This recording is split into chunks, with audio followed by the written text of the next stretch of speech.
We're alive. Okay, somehow. So, it was the encoder causing it? Apparently. Okay, well, hello everyone. My name is PJ, and this is my friend Tyler, and welcome to 2P Rayman 2. Damn it. Really? I'm completely out of it, dude. We just did this. I know. 2P Rayman 2 Revolution. There we go. But no, it's... Arrgh. Well, let's hope it runs smoothly this way. Well, we only have yellow health. Right, that's not good. But it's fine. I'm sure it'll be okay. Yeah, so as I was saying the first time we tried to get this to work, Rayman 2.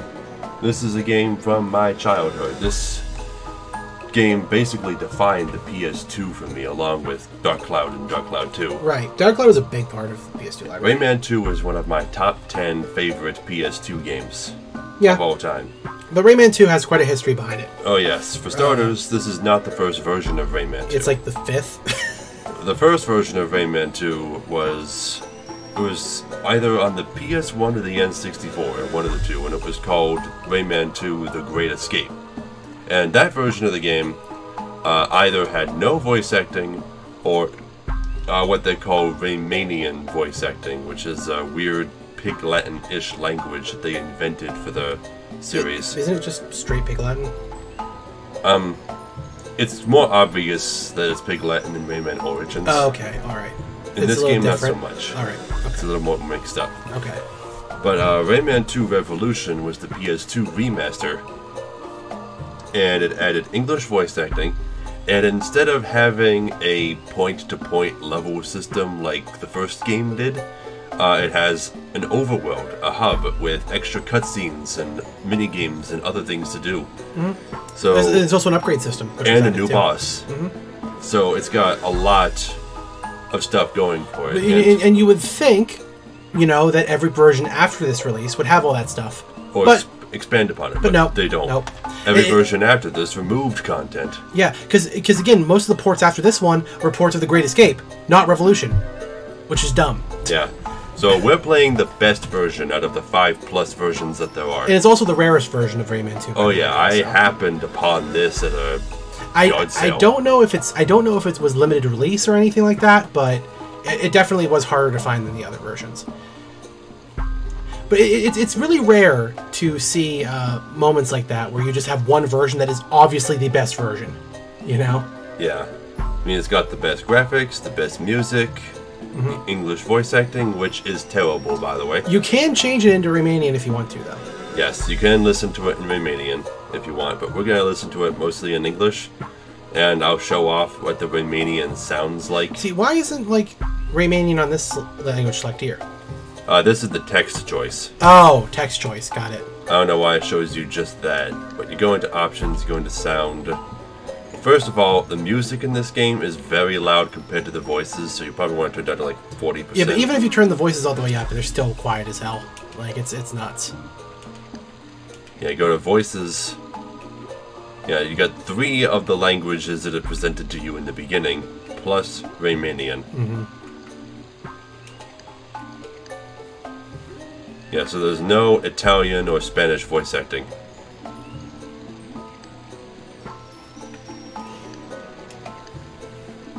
Yep, so here we go. Enter a name for the game. Rayman. We'll just call it Rayman. We'll just call it Rayman. Oh, you just cleared it all. Okay, Ray, I guess. Or Ro, or Reem, or something. I can't hold in the button. Oh. Okay, I guess we're just typing in Rayman the old-fashioned way. God, why would... I'm still really pissed off that the encoder was causing that problem.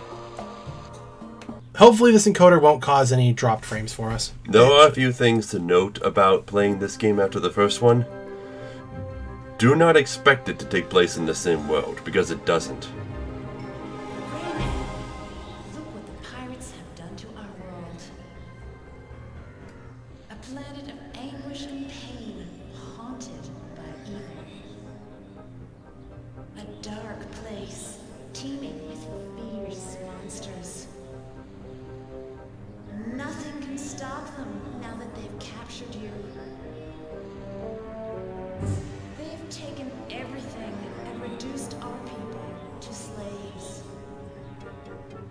once searching for innocent prey. In the chaos, they exploded the heart of the world. The 1,000 lumps of energy which form it have been scattered. We are getting weak. Soon it will be too late. You must escape, Rayman. You are our only hope.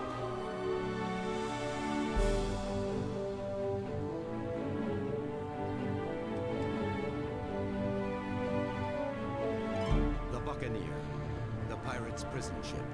Commander, the Admiral Razorbeard. Slaves now on board, 19,000. 19,000. Wake up, Rayman. I have sent you help. And this ship is so much bigger than it looks from the outside. It's like a city. Yeah, it's huge.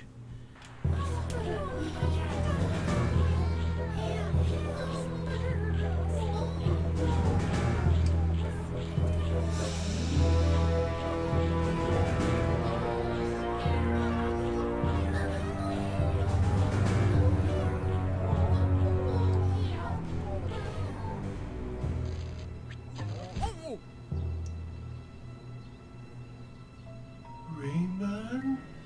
Globox, my friend! Not really. I feel weak and my powers have disappeared. You know, Globox, I think this might be the end. No, not the end. Globox bring good gift from Lee. Lee? The fairy? A silver lump! Incredible! I can feel its energy building up in me. Globox, we're saved! My fist is back to full strength! Yahoo! Yeah!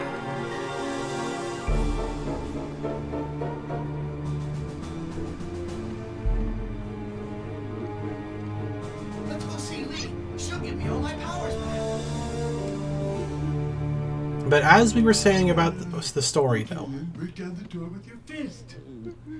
yeah. Hi, Retro Mini-Me. Oh, Retro Mini-Me is here. Hello. But no, the best way to put the story is time is convoluted. Probably. You can't really say that. I know, okay. I know. Well, here's the thing about this game. There is almost no mention of any characters, locations, or elements from the previous game. There's no Batilla the Fairy, no Mr. Dark, no Mr. Sax or Mr. Stone or any of the other characters. There's no other Ray people either.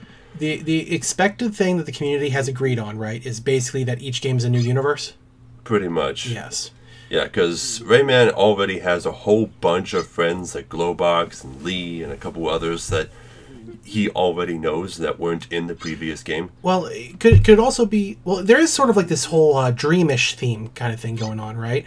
So it's a bit like Klonoa in that sense? Kind of. Kinda. It's only very loosely addressed in this game. It's more touched upon in the Rayman Origins series.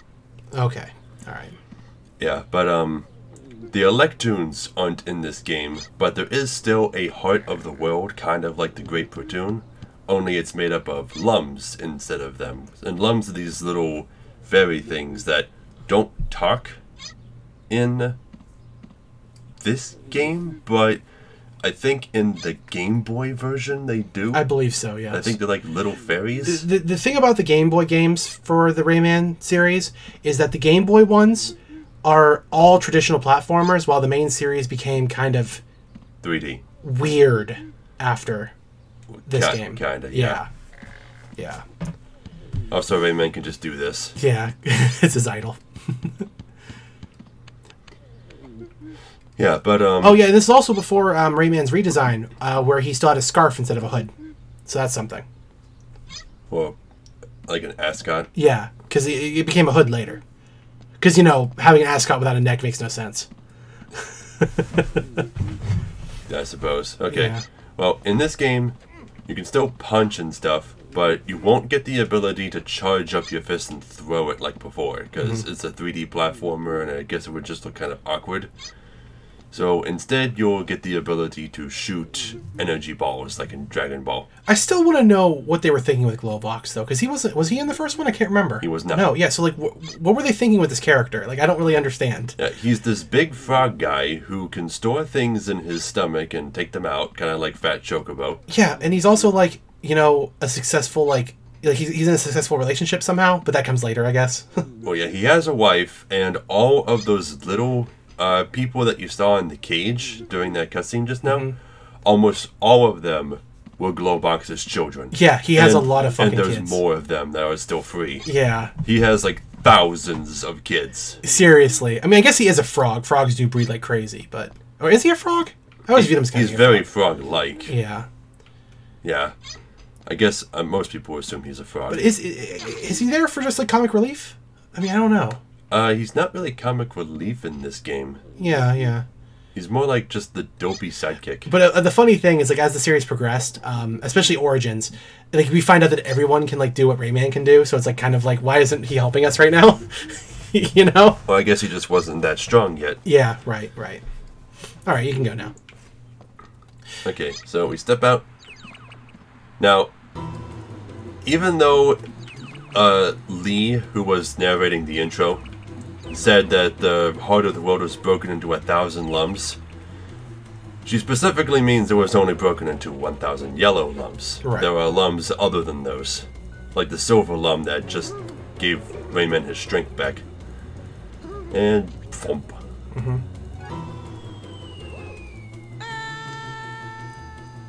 And by the way, that was the Great Escape. Yeah, that's it. That was it. That's the namesake of the original version of this game, and it's over. It's literally as bad as Gateway to Glimmer. Yeah.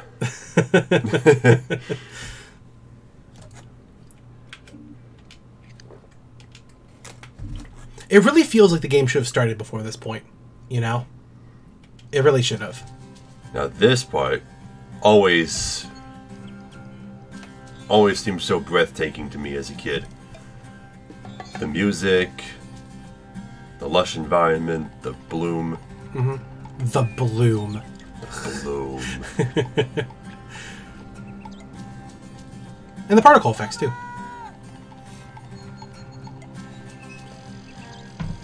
And this asshole. Glad to see that you escaped. I'm Murphy, and I'm here to your guide. You see that stone right next to us there? It's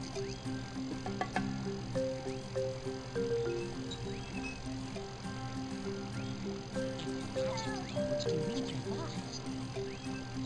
If you need some help, pass close to a stone, and I'll quickly appear in your mind to help you. If my advice sounds confusing, come to a halt near the stone and keep the square button pressed down. I will appear and repeat the instructions. See, the thing about... More about the continuity of Rayman. Like... I guess the biggest question is this the same Rayman?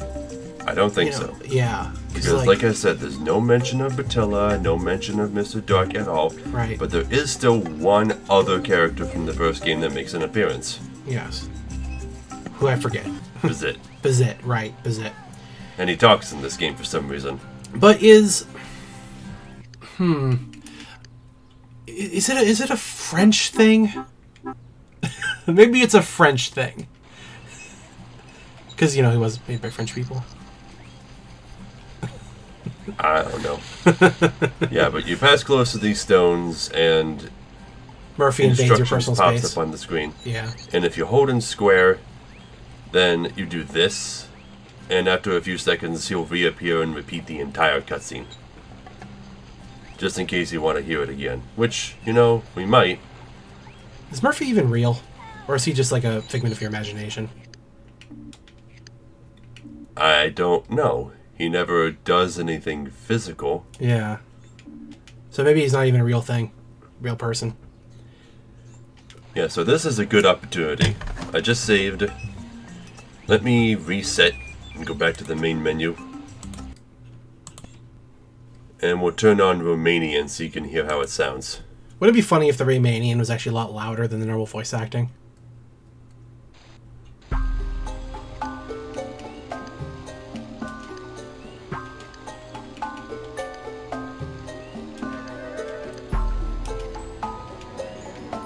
0%. And it says, like, stage 1 out of 10. But I don't know why. There are so many more stages than 10. Yeah, there is. It only counts the major ones, I guess. It's more like chapters. Yeah. You'll probably still say Globox, but it'll probably be a different voice. When he leaps up here. No, same voice.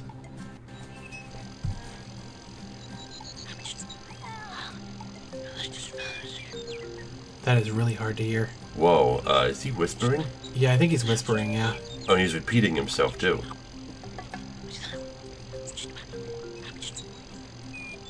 I wonder if it's bugging out.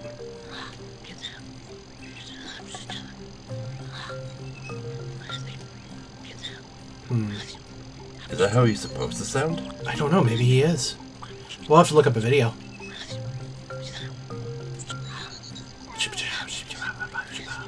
That's what it sounds like. That's creepy. That is kind of creepy, yeah. That's his voice? Wow. Hey, Hi, Kausne. Kausne. Kausne. I like That's that what name. Murphy's supposed to sound like. That's creepy as hell, though. Creepy Murphy. 'Cause I only ever played the N64 version once, so this is the version I'm used to. I wonder what he sounds like in French. Well, we're not going to test it. No, we're not going to test it.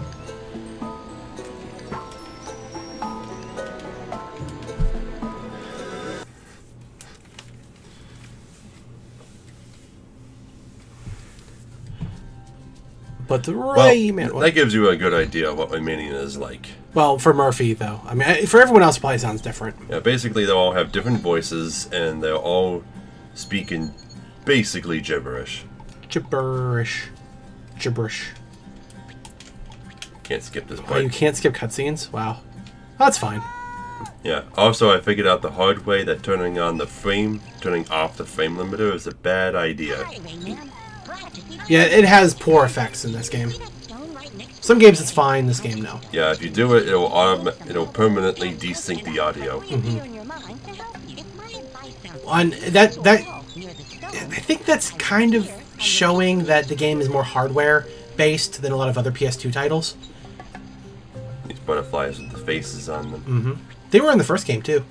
Were they? Yeah, they'd float around some places. Yeah, I remember them. I don't remember them. Huh. Yeah, you also start with the helicopter power. Yep, the helicopter hair. Don't have to wait for it like in the first game. Rayman is one of those kind of characters that really kind of shows how character design should function. You know? I think. If you know what I mean by that. Like how? Like, in the fact that they made a character with very distinct parts to him, and they utilized every single part in some way. You know? Yeah. So kind of like having a character with a tail that never uses the tail. Right, yeah. Like, it's just kind of, it's counterintuitive. Okay. Well, cages are back. They look basically the same as they did before. And in the beginning, it takes 2 hits to break them. great! You just set free a little familiar spirits. The familiar spirits are the friends of the fairies. When you free 10, a secret place will open up for you. And by secret place, he means the minigame. Yep. So don't get your hopes up. Although beating the minigames does do beneficial effects. Oh, yeah. It does. Look at this big bird. It's a big They word. modeled and animated this bird just to make this place seem more serene. Well, that's very common for a lot of games to do. But you'd be surprised by how low poly a lot of those birds can be in games. Like, they're usually like, 4 or 5 planes at most. It's crazy. See, this is one of the 1,000 lums that formed the heart of the world. Find all of them.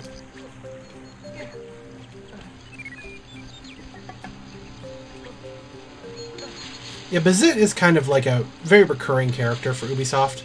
Oh, this isn't Bazit. This is just a generic mosquito. Mosquito, There's a yeah. few of them here. Yeah, but I'm saying the mosquitoes in general appear in a lot of the different Ubisoft titles. Yeah, I remember seeing it in like an actual mosquito size in Beyond Good and Evil. Yeah, that's one of the most prominent appearances of him. Yeah, until they invented rabbits, Mosquito was kind of like the go-to referential character. Kind of like the Chocobos of Ubisoft. Right. Mm-hmm.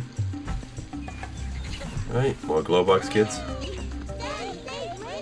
Where's Daddy? That is to say, we were separated and,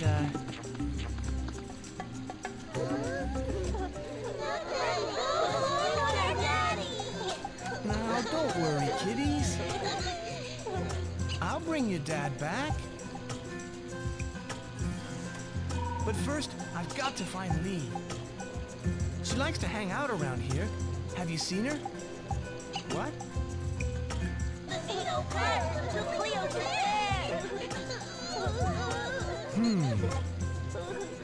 I've got to set her free. Yeah, the Globox kids really are just kind of an excuse from Ubisoft just to like fill the world with NPCs. That are all the same model. Yeah. Yeah. Yeah, but these Globox kids appear all over the place, and until you save Globox, all they'll do is cry and ask you to save Globox. Except for a few. It's kind of creepy how like their models are completely still and their tears are just flowing out of their eyes. Kinda, That's yeah. really creepy. I don't think you're supposed to look at them after the cutscene. Yeah. That's one thing I want to mention too. The actual animations in this game are odd. Because it seems visually, now this might just be me because I'm one of those idiots that cares about frame rates and shit. It appears the character is animated in a lower frame rate than the game runs at. Because you can see when he runs, he's very snappy with his movements, you know, which doesn't seem to quite match with the rest of the game. So, Kinda, yeah. Yeah. But I do like the way they made it so that if he falls while moving forward, he ends the fall with a roll. Yes, that's a very nice little touch. Yes, there's nothing wrong, like visually, technology-wise, world-wise, storytelling, gameplay. Rayman 2 is a phenomenal game. Until you get to the missile segments. Right, those can be a little annoying, little. mostly because of broken physics. But Yeah. yeah, Yeah, but when I first saw this scene as a kid, I don't know why, but my brain implanted an extra little tidbit into it that I remembered until I played it again years later. I remembered, like, after they asked Rayman where their daddy is, Rayman's like, we were separated and they stopped dancing. And then one of them would just go, no daddy? And then they'd start crying. For some reason that always seems so much funnier to me. I wonder what, in a world without Sonic the Hedgehog, do you think Rayman could have filled that gap? I don't know. It's an interesting question to think about. Like, who would be Mario's rival if Sonic never existed? Right, yeah. Like, who would it be? I mean, I doubt it'd be Alex Kidd. No. Anyway, the cutscene. I bet you'd like to know how to climb. You see these two walls? Go between them and press the cross button to jump and the cross button to hang on. Repeat this maneuver until you have reached the very top. So is it crossover in Europe as well? Not just Japan? Huh? Because he's called it the cross button, not the X button. So is that also a European thing as well? I think calling it the cross button is mainly a European thing. Well, because Japan calls it cross too. So, Well, it's probably supposed to be referred to as the cross button, but it looks like the letter X. yeah, So everyone just calls it the X button. yeah, At least in our country. right. Now this is an unusual place. Look at this tree. It's got stained glass leaves. Again, just lots of creativity. Lots of it. And it looks like we are sitting pretty well on game quality wise too, with the NVAC encoder. So I guess the other one wasn't that big of a deal. Okay, this hole here Yes. is the first way to die in the game. Oh, it's space. Yeah, it's just... the void. Yeah. Who knows why it's there, but you gotta free this cage, and it does not have a familiar spirit.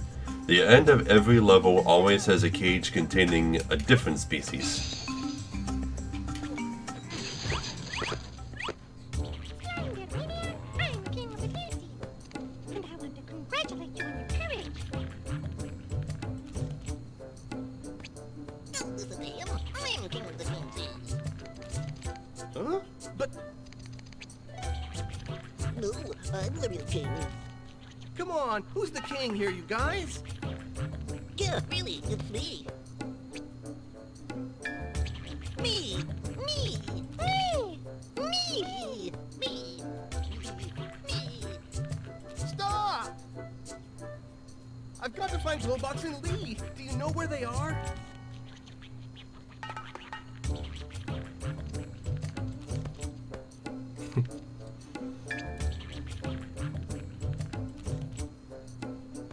What I have to say is really dreadful. The pirates have thrown Lee and Globox into prison. But don't worry, all is not lost. Because using the energy from the 5 bombs you picked up, we can send you to the front where the pirates are. When you're there, look for the Tin Seas Circle. We'll be waiting for you there with all the latest news. By the way, before being captured, Lee left behind a silver llama. From now on, you'll be able to shoot with your fist. Yippee! Get ready for the great journey. So the Teensies are a really weird species. They either have one king or several, and since they all look and dress completely identical, they're constantly... They constantly like try to usurp each other and impersonate one another. It seems also that the king is the only one capable of speaking. Because they don't talk when they're not the king. Which is really strange. No, the one did. Like before he grabbed the crown, he said, "No, really, it's me." Oh, okay. And we do meet other teensies who talk without the crown. Alright. Let's see. Maybe Shinobi? I don't know about that. Well, I mean, it's not a bad idea. I mean, it did come out around the right time period. Yeah, but it's not the same kind of, platforming mascot character that Mario would be the rival to, you know? Fair point. Yeah, you would need something a little more cuter, I guess. A little cuter. But seriously, what's up with, like, French characters and having big noses? What's up with that? Did the characters in Code Lyoko have big noses? I need to go see that. I don't think they did. Hey, Rayman, it's me, Murphy, your favorite instructor. I've come to supervise your first swimming lesson. This baby will show you the basic movements. Dive in and try to follow it. Swimming controls are also really good in this game. Now, I don't know. I don't know. It's one of the best games ever for swimming is probably Vex. Okay, it's hard to beat Vex's swimming controls. To breathe, position yourself in the air bubbles. To come out, swim towards the bank and jump.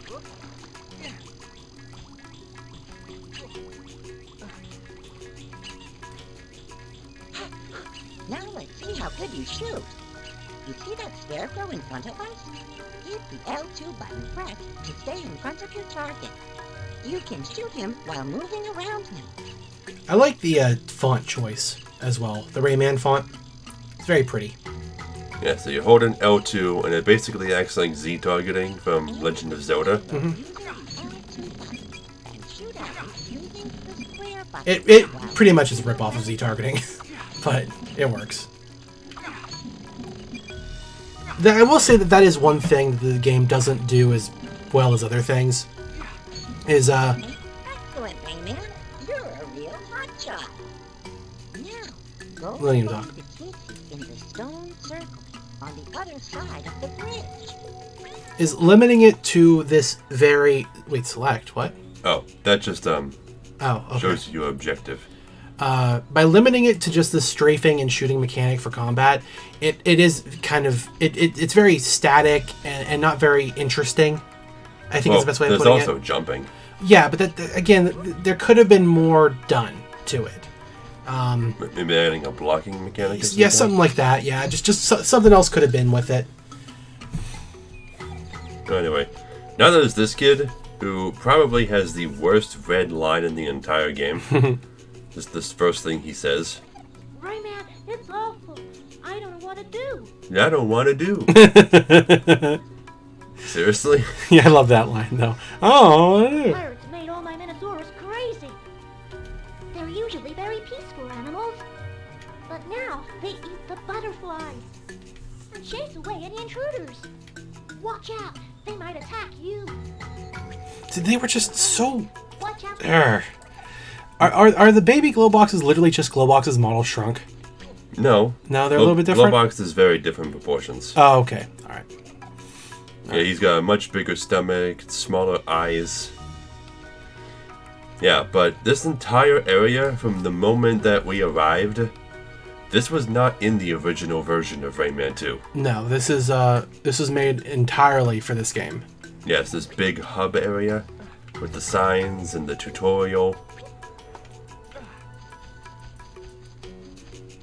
You can come down here to the beach.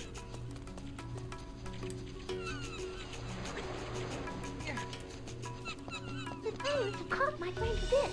Can you help him escape? Your friend Bizit? So wait, do we not know him yet in this world? I guess not.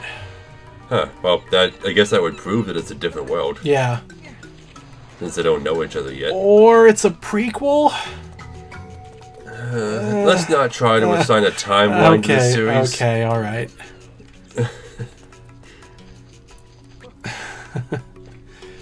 Yeah, but there's so much space to like just walk around. It's a very nice touch. I'm glad they did that. Yeah, but one thing to keep in mind, any water that you can't see through kills you. I guess the ocean has been toxified or whatever. Whenever you see these signs with the piranha pictures on them, it means the water is deadly.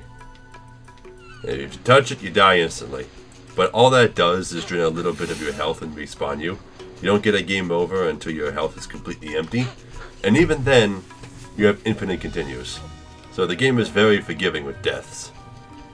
You die as much as you want and it won't really make a huge difference. The Fairies Glade. Yeah, there are some games in the Rayman series as well that also don't even care. You care even less about continuity. Rayman M is a great example of that. And then, you know, then there's the whole rabbit situation, and you know that's going its own way. It really became its own kind of series after Rayman. So. Yeah, but these are the Minisaurus that Globox Kid told us about. They're invincible, and they only attack you if you get like right in front of their face. So they're really just there for you to practice on, I guess. And these green lumps are checkpoints. When you pick one up, that's where you'll reappear if you die.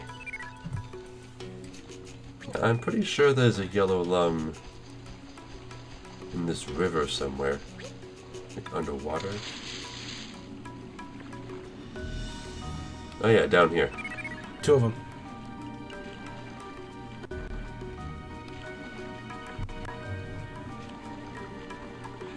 Another great thing about this game that almost no other game with collectibles does is that by the end of the game you will get a radar that points to the nearest lum.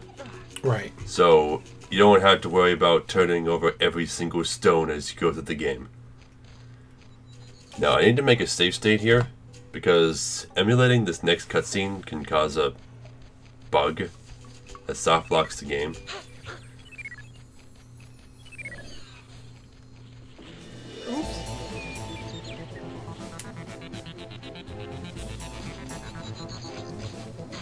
And here's Rayman's other friend that he already knows. Thanks, Clark. Without you, the pirates would have captured me again. Don't mention it, kid. Wasting pirates is good for my joints.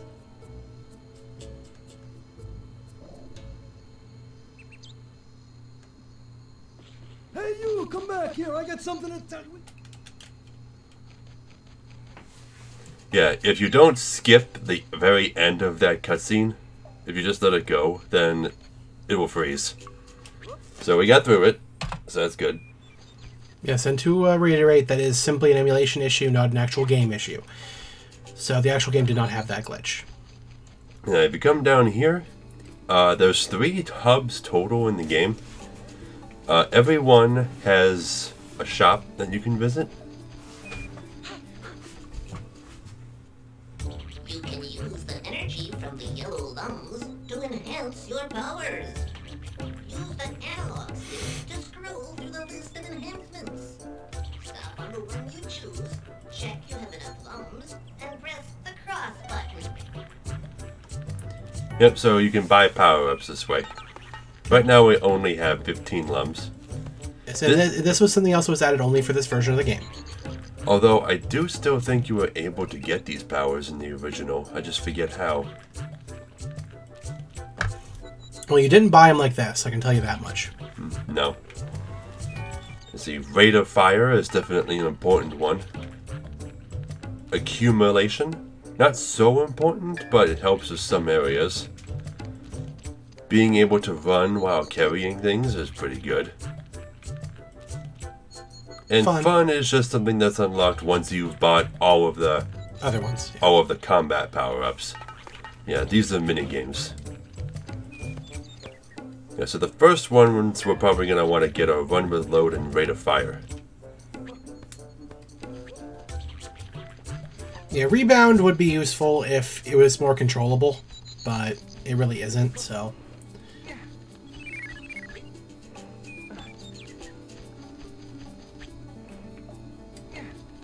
But at its core, Rayman 2, much like its contemporaries Mario 64 and Banjo-Kazooie and whatnot, is primarily a collectathon platformer.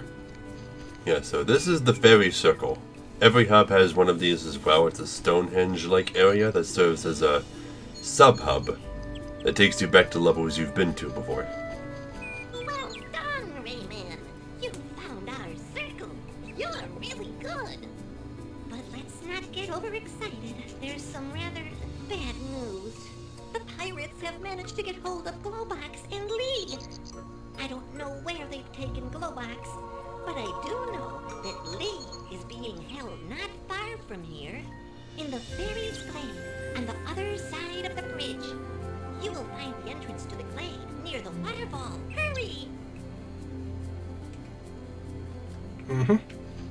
Yeah, so that select button is just there to tell you that if you ever forget what you're doing, just hit select and it will tell you. Yeah, so you can never return to the tutorial area. I forget what happens if you reach the end without collecting all 5 alums. I think maybe you'll just be unable to break the cage. Something will happen. Maybe there's an alternate cutscene telling you that you have to go back and get them all. Right. Something. To give enough power to leave, yeah. Or get enough power to open the portal, maybe? Mm-hmm. Yeah, something like that.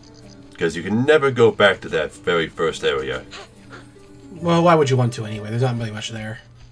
Yeah. See the little mosquitoes flying around? Just reset the game. It's right there. Yeah, that bridge area really causes lag spikes, and I have no idea why. It's so weird.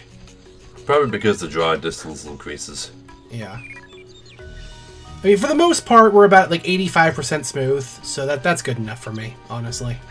I can live with like a few bad spikes here and there. Okay, so the Fairies Glade was right down here. You saw the sign that led to it before. Right. Yeah, so this is the first actual level. And it's a big one. The levels in this game can be huge. The big.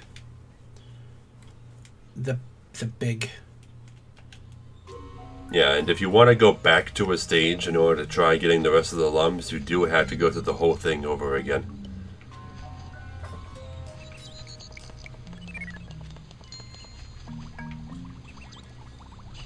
There are lights telling you that you can bounce from the mushroom, but Not gonna worry about that yet.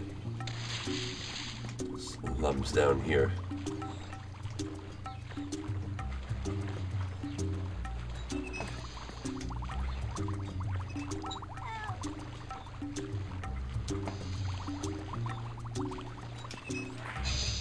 What was the sound that played in Rayman 1 when there was a cage nearby? Help! Did So it sound the same? It may have been the same sound effect, I don't know. But it was them just yelling help. Help! It's like that.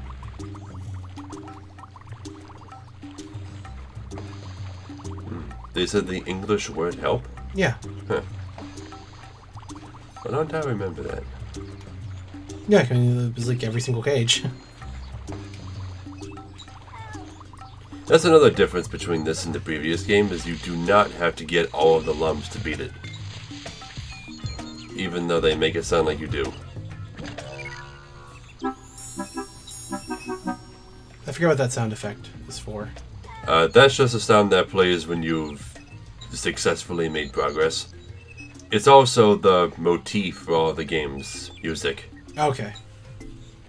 Bum ba bum ba bum ba da dum bum ba da dum ba dum ba dum. Didn't know that song was used so much in this game. Swimming not advised. Yeah, and these piranhas, you can kill them, but just like the piranhas from the first game, they spawn infinitely, so there's no point in trying. Red lums heal you. And there are some moments in this game where there are a few red lums like in a row. And if you collect them all, it fills your health to full. Sometimes we're on a time limit though. Like you'll hear a timer going. Health is also a lot more, yeah, you have a lot more health in this game than you do in the first one, even at full upgrades. Yeah. Another thing to keep in mind when fighting pirates is that whenever they get hit, they have like 3 seconds of invincibility frames. Right. So you can't just spam shots. No, you need to be a little more careful, a little bit more patient with it than that. Yeah, there were so many games like this back in the day on the N64 and PlayStation. So many. I mean, the Goemon game, the Banjo-Kazooie games, Chameleon Twist, all kinds of stuff. It is really hilarious just how much of an impact Mario actually had on the genre of video games at the time. Rayman 2, Dark Cloud, and Rystar were the 3 games that I drew comics for when I was in school, when I was a kid. The only ones I have anymore are the Rystar ones, but still. Yeah, there's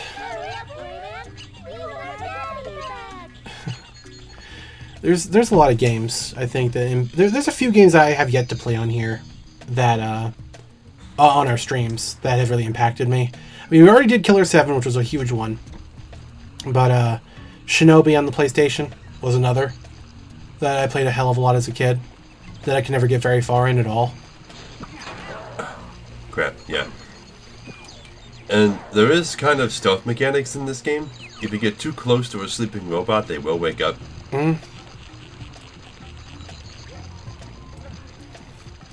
Media of Stories is another one that we're going to have to do at some point, probably. Just for my own sake.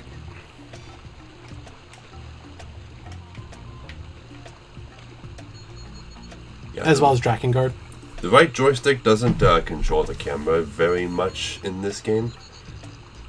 Really all it does is you hit R3 to go into first person. And that's it. You gotta use L1 and R1 to turn the camera. Old school. Yeah, the R1 and L1 to change the camera was like pretty consistent among early platformers. I guess. I mean, Mario had like the C button stuff, but Is it just me or is the logo shaking? it may be. Doesn't look like that in the stream. Maybe it was just my imagination. 3%. 3%. Yeah, the game isn't horribly long, but, you know, it's got some meat to it. It's got some meat on its bones. Yeah, robots can sidestep and jump too. Mm-hmm. They're pretty evasive. And then there's these things.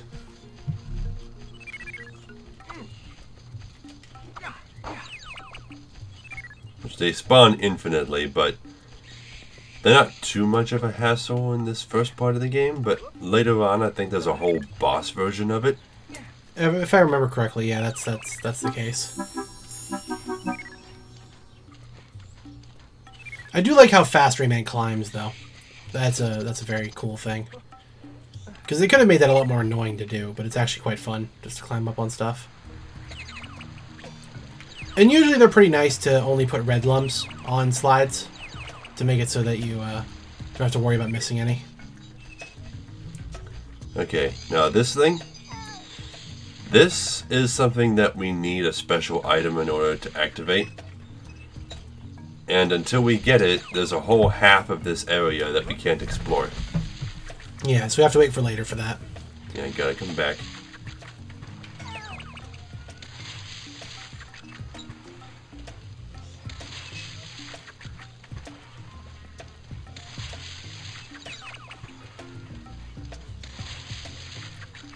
Oh, how did I fall off? Did you hit a button or something? No, I must have moved too close to the bottom of the vines.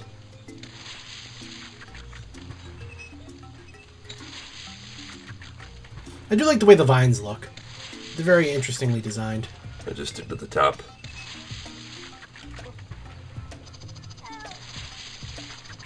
Yeah, that works. I think I missed the yellow lump. Yep, up. Oh, jeez. A collision right here is pretty bad. There we go. Yeah, but you can hear a cage, but you won't be able to get it until later.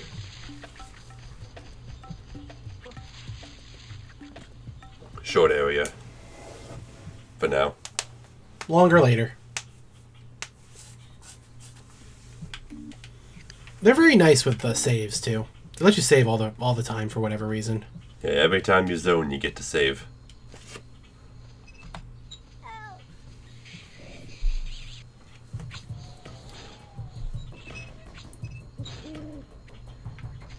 Now this guy you can't kill because you need him to throw a barrel onto this spot on the floor. Open it up for you. There you go. But if you come over here, there's like this hidden ledge you can drop onto. But again, we can't explore this area until we get that item. That lets us interact with plants. Right. It's a nice little hidden area, though.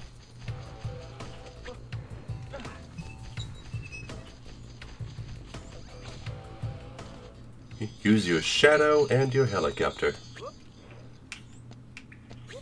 Or you can just be a badass like me and just jump through the whole thing. Yeah, you hear that ticking sound? I do. Yeah. If you pick them all up in time, no matter how much health you have, they'll fill your health completely. Which will be useful later when you have a huge health bar.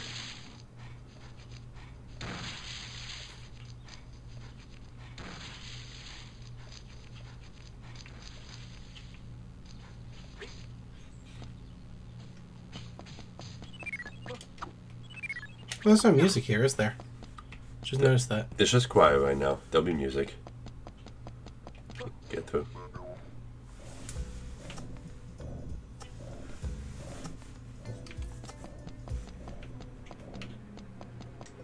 This game's got some very jazzy stealth music. Yeah, I do remember that track. It'll be here soon.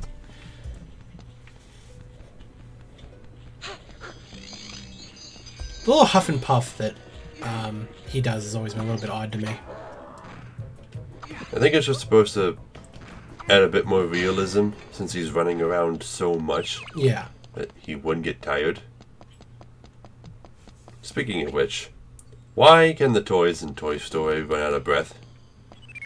I mean, yeah, it is an odd thing. But at the same time, they don't. There's contradicting stuff about that. Specifically, like the army man in like Sid's backyard that was like in the mud and didn't have to worry about breathing. Stuff like that. I think it's just like, you know, kind of a reaction from being around humans so much. Placebo effect, maybe? Yeah, that's what I'm saying. Like, they believe themselves that they have to breathe, but they don't actually have to.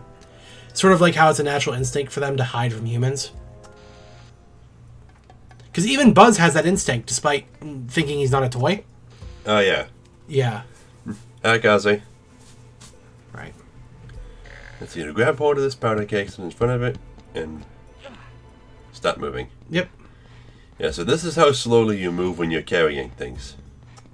Now, a couple of controls that I didn't realize how to do as a kid because it doesn't tell you.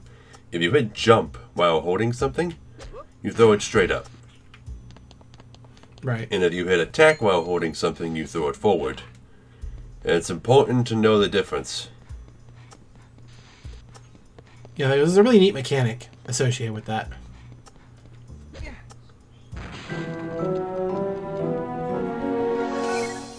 No one actually applies bandages like that. Like, why is everything in cartoons applied like that? Well, you know, when I was a kid, I had this little Knuckles figure, and I got a scratch on his head, so I thought putting a Band-Aid on it would fix it. Never did, but the red of the Band-Aid matched.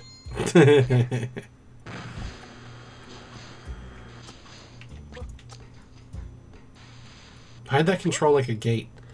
I don't know. Now, this is one of the harder parts.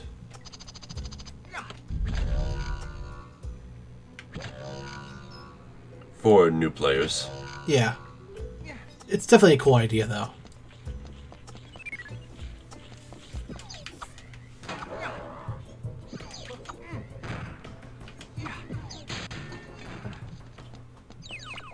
Yeah, it's just weird how that works.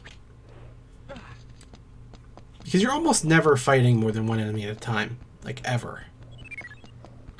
Well, it's only the beginning of the game. Oh, and then there's these guys. Yeah. Yeah, this is the part of the game that teaches you about the color coding of the pirates. Mm-hmm. Because, again, they didn't have enough resources to make a bunch of models, so they just recolored them.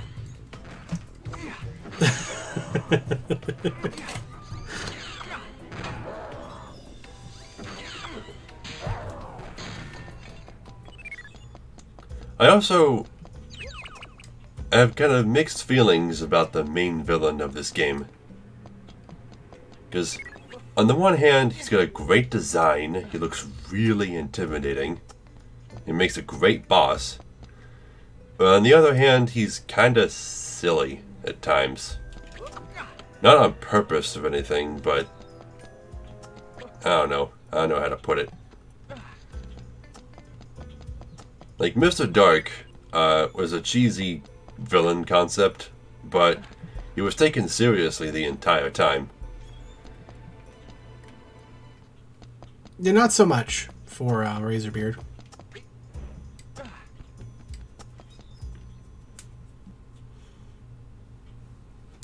It's...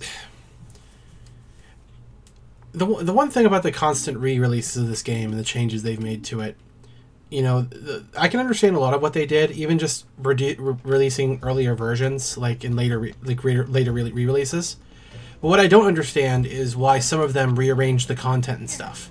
That's what I don't get. Because some levels just put levels, like they put levels in different orders. Well, this game does that too. Yeah, I know. And it causes this huge continuity problem later on. Yeah. With how Rayman gets between the levels. Mm-hmm. Ah, jeez.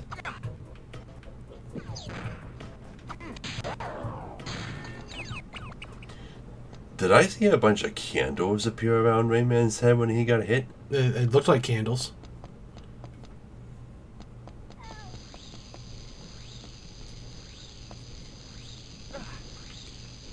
Okay. Lee is down here, in this big machine right in front of us. Mm-hmm.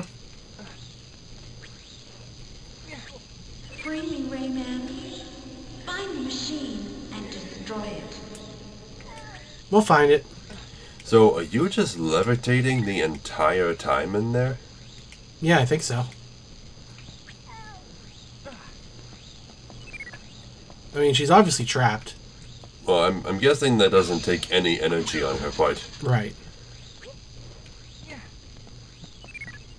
Maybe she can just do it. Yeah, but even though she floats, like, all the time, she's also super athletic. Mm-hmm. Oh, here's the ladder.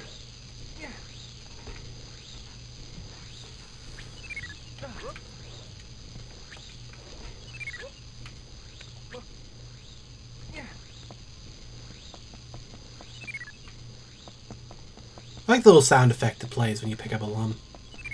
It's a neat little sound The effect. pronunciation of lum is also inconsistent in this series. In Rayman Origins, they start calling them looms. Right. No idea why. Different teams, probably. Different ideas for the character and the world setting. Okay, now this part. God damn. As a kid, it's difficult, yeah. When I was a kid, this part really stumped me. I had no idea what to do. Because you walk forward with this barrel in hand, and there's 3 patches that you have to blow up. Yeah, this area really struggles frame rate wise. We reached 3 frames a second at one point. Yeah, that's fine. I know. Okay, throw it. Okay, Surprised that hit. that's 1. But it's got some auto targeting. You hear that sound?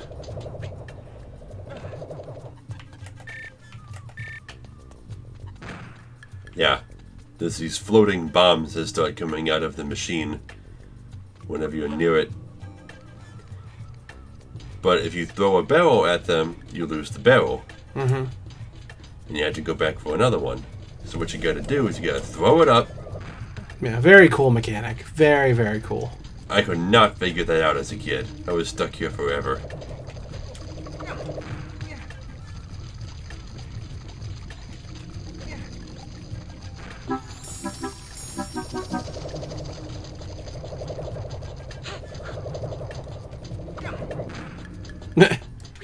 Very nonchalant there.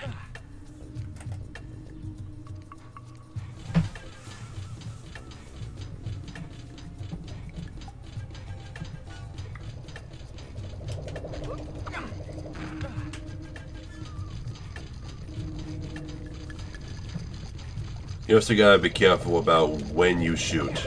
Because if it's still too high when you shoot, then you'll just miss. Right.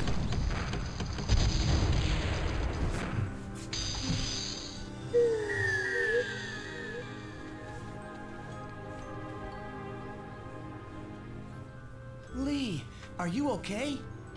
Oh, Rayman, at last. I was afraid Globox had failed. And for some reason, she always speaks to you telepathically. She can't be bothered to move her lips.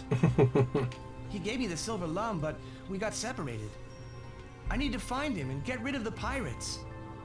But to do that, I'll need all of my powers. I am too weak to give you back all your powers. They broke the primordial energy core into 1,000 lums. And combining the energy has become very difficult. But there may be another solution. Have you ever heard of Polygus? No. He's the spirit of the world. His power is immense. Souls NPCs. Yeah. Oh, some Souls NPCs move their lips. Andre does. Yeah, I don't know what's up with that. It seems like only the undead don't have to move their lips. Right. Because I don't think Andre's undead. I'm not sure. I don't know. He could help you defeat the pirates. Unfortunately, he's been sleeping for many years. But there is a legend which says he could be awakened if you reunite the 4 masks. The 4 masks? These masks are magical and very powerful. They are hidden in secret and mysterious places. Find them, Rayman. It's our only hope. I'll help you by giving you all the energy I've gathered.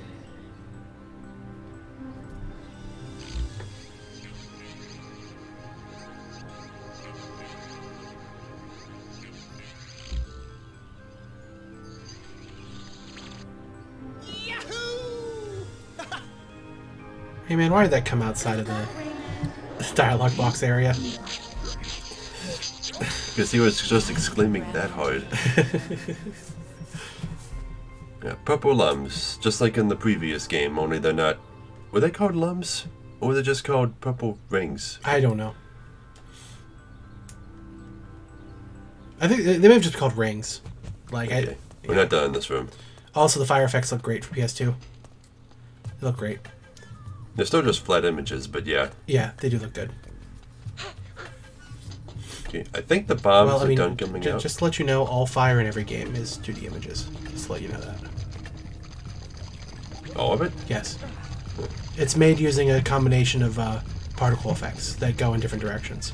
But they are all flat images. Yes. What about in 3D movies? Oh, that's different.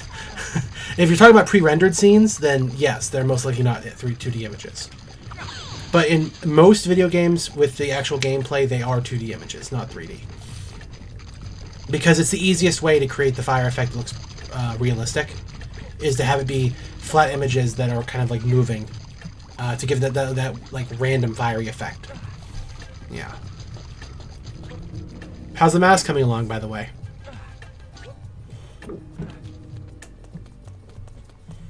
I also don't know why did I just been watching the frames because I'm interested to know what causes issues in this. The scene during Lee right there was down to 15 the entire time. Why would that be down to 15? What is causing that problem? I wonder. Are dialogue scenes like hard to do or something? Maybe. Okay. Now, the way purple lums work in this game, you know how in Rayman 1, you could like adjust the length of the distance between you and the ring while you were on it, and increase your swinging speed. In this game, the swinging speed is always consistent, but the length cannot be adjusted after you've grabbed it. The further away you are, the longer the distance. So like, if I tried grabbing it from here, it would make a rope.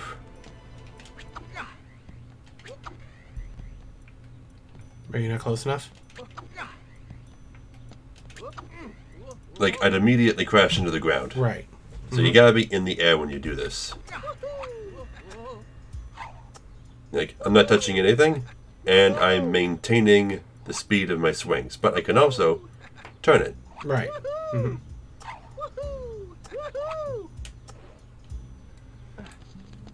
if you jump off at just the right time, you can get some extra air as it swings you into it.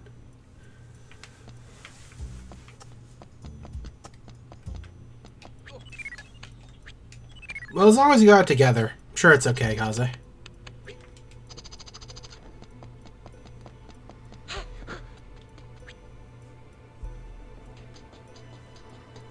Okay, and I believe this is the final map of the level. There's one more thing I wanted to ask, though, about your streaming setup. Why do you have this up here? Is it just, are you using this just for chat? Or what? What do you mean? Like this entire page up. Like, why do you even have it up? Yeah, I'm just keeping an eye on the chat. Because you don't need to do that, though, because your chat's right here. Oh. Yeah. Yeah. It never really showed up for me when I was streaming on Twitch. Yeah. I guess it works on YouTube? Yeah, it works on YouTube, yeah. So I mean, that means we can actually close this if we wanted. Well, not close it, we can minimize it. That'll still help, right? I hope so. I'm just trying to do what I can. I also like to keep an eye on the stream. Yeah. That too. Yeah. Well, again, you can see that down there, though. That's just a preview. That shows you what it looks like, though, to everyone else. Though. Effectively. Yeah, well, I don't think it'd show me if YouTube went down, though. I suppose that's a good point. Okay, this part's kind of hard. It's an entirely downward stage, so you might miss a couple things on the way. Like this alum. in the air. Yeah. In this one. Mm-hmm. You gotta be like really careful to grab everything on your way down. Yeah, because once you're at the bottom, there's no coming back up.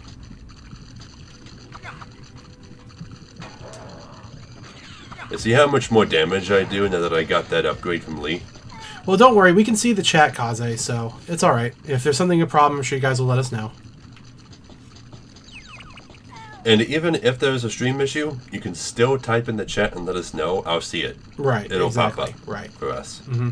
It's just what Streamlabs does. Yeah.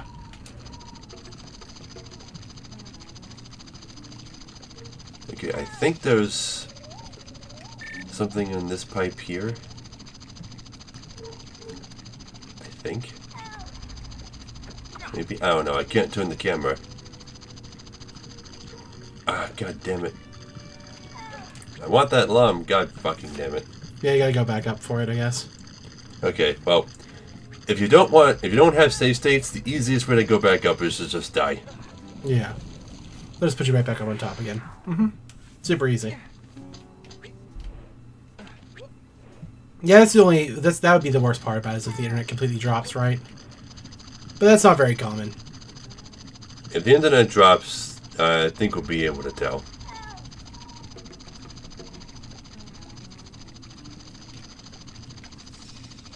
Okay, I know there's a cage around here, but what's with this pipe? Why won't it let me look in it? Because there probably isn't anything there. I say probably, because I don't know for sure.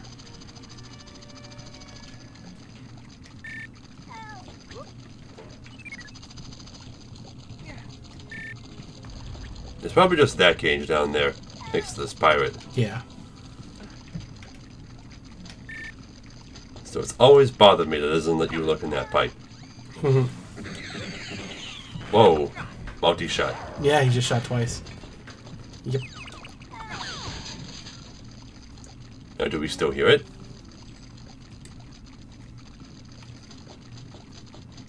I'm guessing that was the only cage then. Right. You sure can hear them from a long ways away. I've always liked the effects of the ooze coming out of the pipes, too. They look nice. They are just flat images, but they work. Robot shit. Mm-hmm. And they never really talk about the origin of the robot pirates anyway. I'm assuming they're from space. Oh, perhaps. They're probably world conquerors or something. I don't know. You see these air currents, Rayman? Activate your helicopter in them, and you'll fly.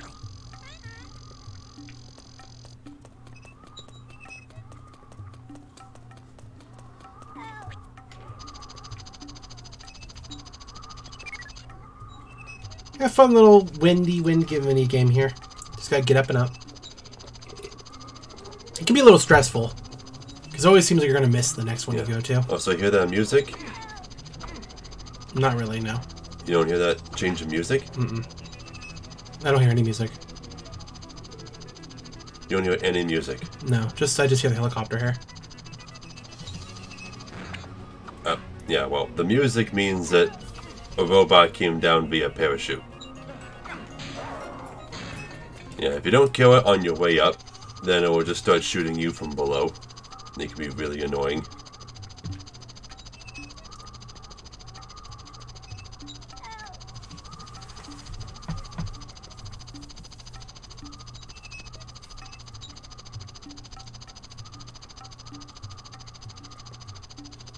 Overall, not very difficult, but, you know, it has its moments.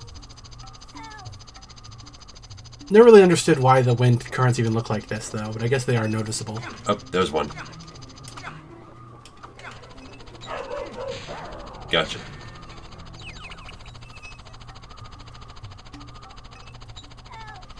Fighting enemies, for the most part, is not really all that worth it half the time, because you don't really get yellow lumps from them, but...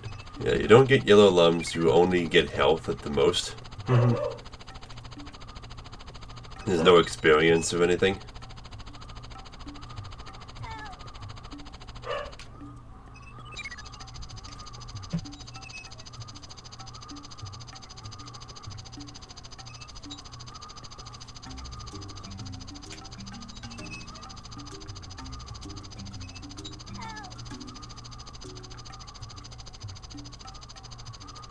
Can I make it? There we go. Yeah, the area for it to capture you is a lot wider than it looks.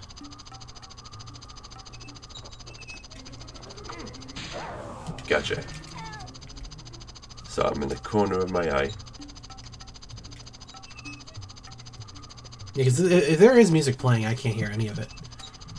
I just hear like little bongos. That's all I hear. Like little tiny quiet bongos. Well, in this song, that's all that you can hear. That's all there is.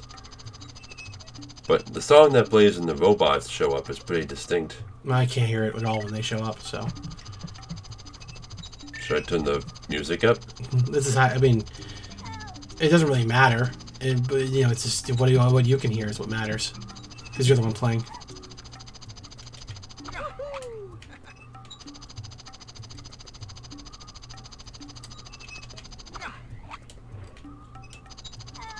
You see how quickly they flip you like that? Yeah. Well, the closer you are, the less distance there is for the you know, energy rope, so it does flip you faster.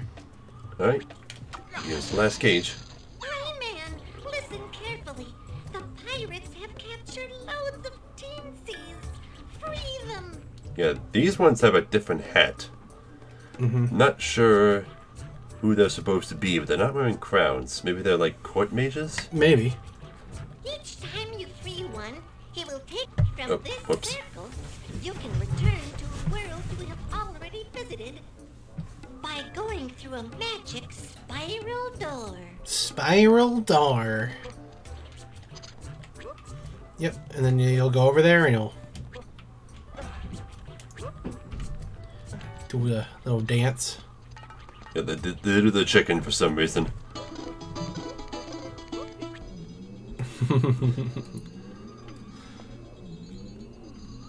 I like how it's actually drawing in Rayman's particles already. Yeah. Mm-hmm. Like, you'd almost wonder if he stands here like this forever, will he eventually wither away? Who knows? Die? Maybe. It's pulling something from him for sure.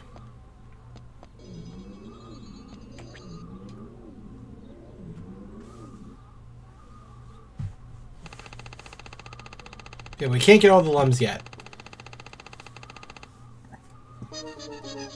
Yeah. It says access denied because every major level that has a bonus like this, if you collect everything in it, then you can access the minigame where if you beat it, it boosts your maximum health. And that's how you do that.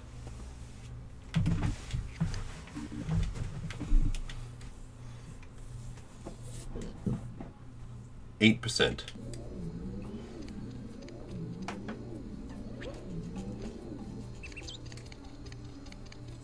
Hey, Rayman! Lee told me to help you find the four masks.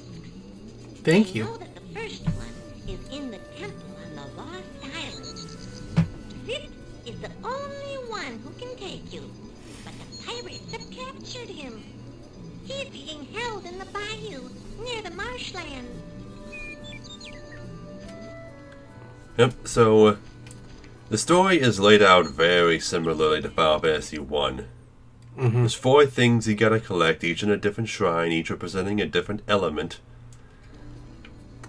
And the entire story revolves around collecting them. But in order to get this first mask, we have to go rescue someone else. Oh, there is one more thing we can do.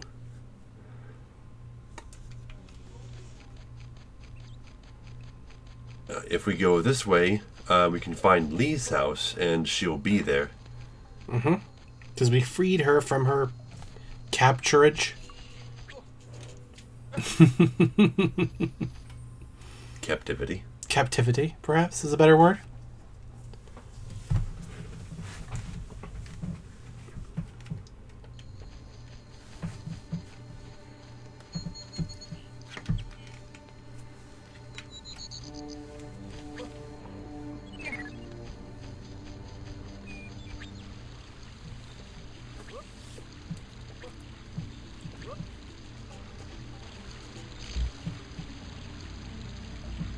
I can open the door to a magical world where you can increase your power. But to do so, I'll need my friend's energy. Remember this, Each time you free 10 familiar spirits, go near one of my magic stones, and I'll give you access to a new world. Rayman, you haven't freed enough familiar spirits to open a new world. Yeah, so there's 80 familiar spirits in the entire game, and every time you collect 10, you unlock a minigame. Mm-hmm. And I forget what you earn for beating them.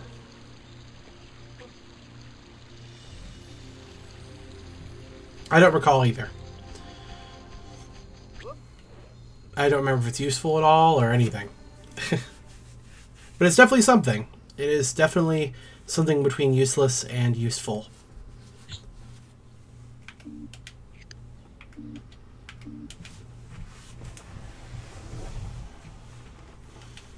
Yes, but as they stated, our next destination is going to be the Bayou, and that leads to an interesting portion of the game for sure.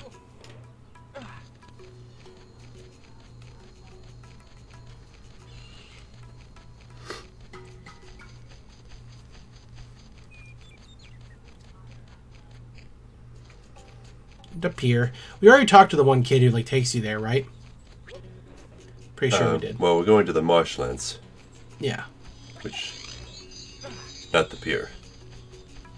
All that's at the pier now is a Globox kid who tells us that we have to rescue Pazit, which we're going to go do now. The marshlands are this way.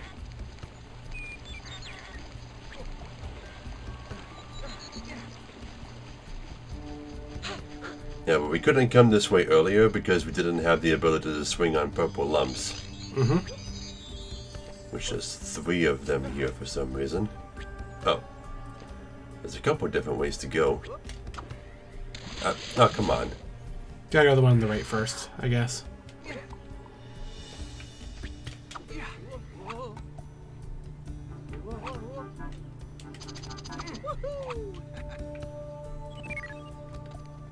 That's the bayou. So what's the other way?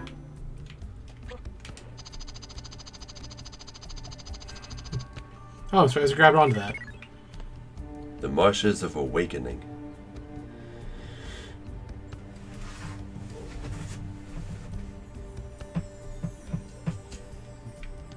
Well, we can go this way. I don't think we're supposed to go this way. But what happens if we do?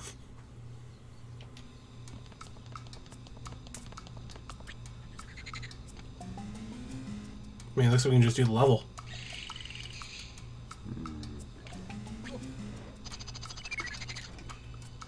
We're not supposed to be here yet, I don't think.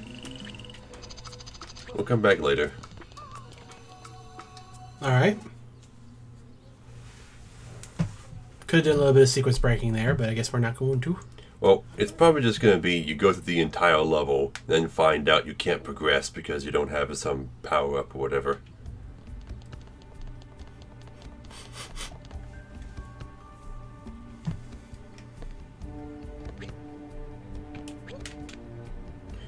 Really? Yeah. Come on. Really?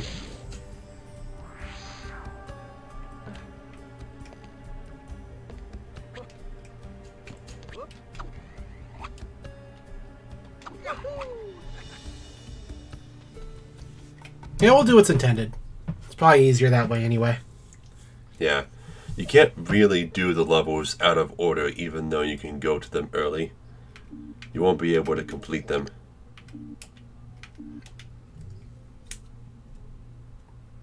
See, now it says stage 2 out of 10.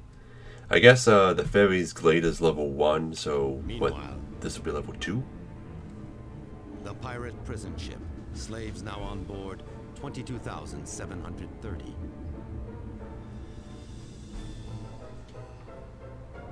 In Razorbeard's private cabin.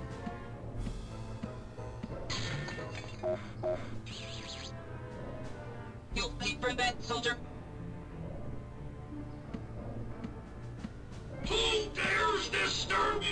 Your clear on he's made it through the swamp. What? You incompetent imbecile! Send the warship and destroy him. He must mustn't get his grubby hands on the floor mats. Oh.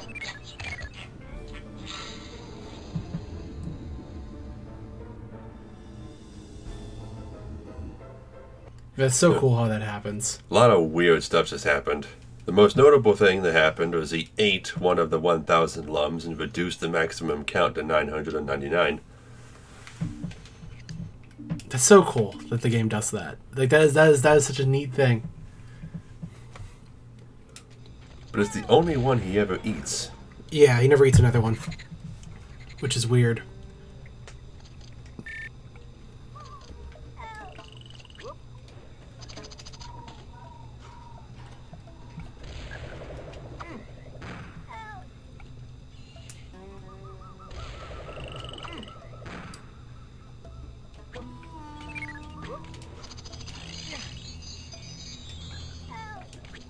Yeah, so now I gotta chase this pirate ship through the marshes.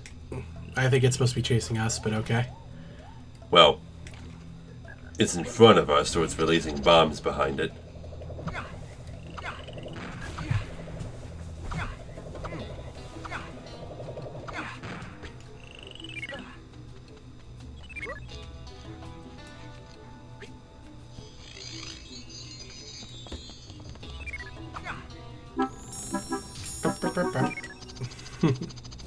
Ah, such a nice little jingle.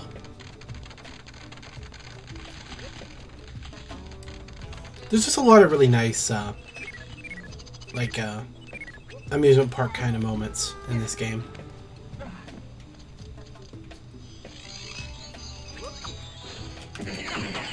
It is much more cinematic than a lot of the other games of this era. Especially for platformers. Yeah. Mm-hmm. I mean, every piece of the stage is like a little event. Right, and that's what's cool about it. Like this part with the... I think they're called undead chickens. Yeah, undead chickens, yeah. For whatever Why reason. chickens? I don't know. Oh, nope. Mr. Lum. Gotta grab it. Must sacrifice self a collectible.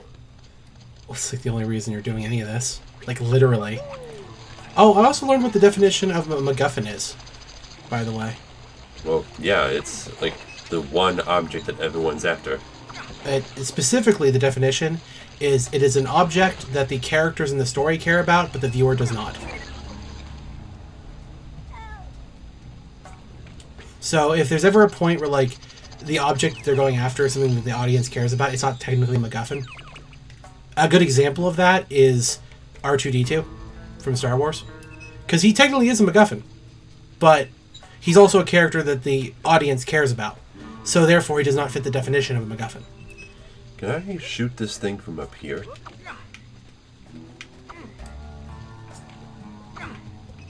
I totally could. There you Got go. it. Yeah. I was just trying to think of other examples of that MacGuffin definition that don't work for things that are obviously are MacGuffins. And I'm not really sure what else would be good examples. I always figured a MacGuffin was just something like, you know, the masks in this game, or... Well, yeah, because, you know, we don't give a shit about the masks, right? But Rayman sure as hell does. And all the other characters care about it. But it means nothing to us. Or the ring from Lord of the Rings. Mm-hmm. An object or device in a movie or a book that serves merely as a trigger for the plot.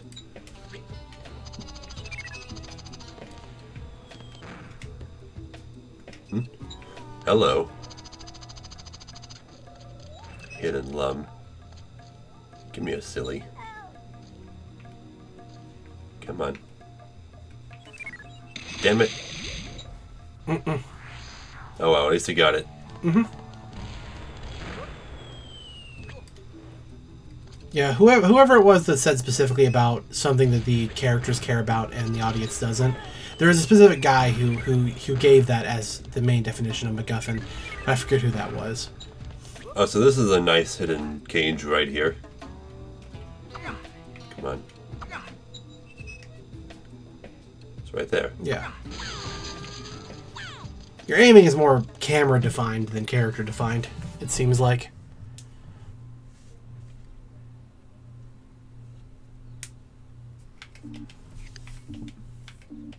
%. Mm-hmm. Moving along pretty well. Yeah, I think I don't remember if this level can be completed 100% right now or not. I don't think it can.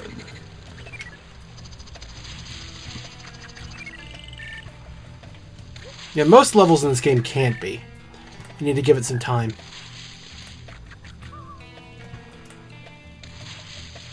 Yeah, right.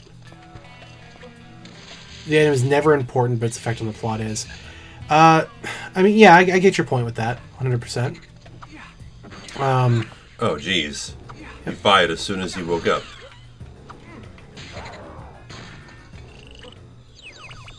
But there's also such a thing as, like, a reverse MacGuffin, which is pretty interesting. Oh, there he is.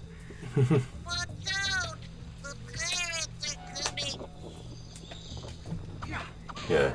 Now we get our little gauntlet of enemies so we can fight more than one at a time. Mm-hmm. Now, the reverse MacGuffin isn't like a term in and of itself, but the concept is, you know, what it's like, you know, something that neither the character nor the person watching care about. Yellow You know? ones. Yellow ones? They throw cannonballs. Yeah, and there's a little fire on the ground. Does the fire hurt you if you walk into it? I assume it Yes. does. Yeah. Right. It's hard to find examples of that, though, where it's like, you know, an item that is important to the plot, but, you know, the characters and you yourself don't really care about them that much. It's interesting. But it exists. Free at last! Thank you, Rayman! Meet me on the pier next to the Minisaurus plane, and I'll take you to the Lost Island. The pier on the Minisaurus plane? Okay, off we go. Bazit. Bazit. It's weird because, like, Bazit, I never thought his name was Bazit before. I always thought it was, Mosquito? Mosquito, but, like, that's the villainous one, right? The bad Yeah. one? Yeah. That's the red one that you fight after. Right. Now, the weird thing about these barrels is that even though you see Rayman walking on them in the loading screens, you can't ride on them. You can only... If you land on top of one, you automatically bounce really high up into the air. Right. It's weird.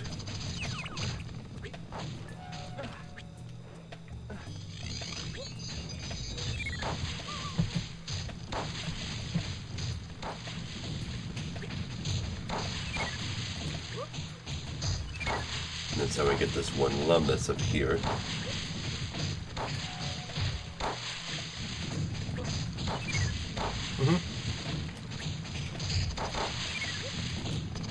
We were close to having all the ones for this one. No, we can't complete the stage. Yeah, because of that. Yeah. So later. I'm pretty sure those are also not a part of the previous versions either. These? No. No, because returning to previous stages wasn't like a canonical part of the story. Seems to come from Alfred Hitchcock. Okay. Also said the MacGuffin is a thing that the spies are after, but the audience don't care. Right. Yeah. So I knew it was from somebody who said that, and I just always liked that as a definition for it. These guys. Yeah, they're annoying as heck. Yeah. They're invincible to all of your attacks, and they will smack the shit out of you if they get close. Mm-hmm. But there are ways to kill them, like luring them into bottomless pits. There are often times where you have to use them, too. Mm-hmm. Now, how the hell are these things working? I mean, it's not really that complicated. I'm guessing that the there's a part that pivots up top. You know, that's connected to the top of the chain. I'm guessing. Well, anyway. Gotta hit this button. Hit the button.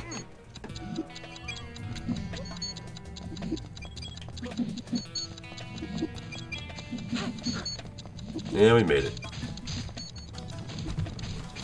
And now that we're through... Oh, never mind. I was gonna say, now that we're through, the timer just goes on forever. But nope.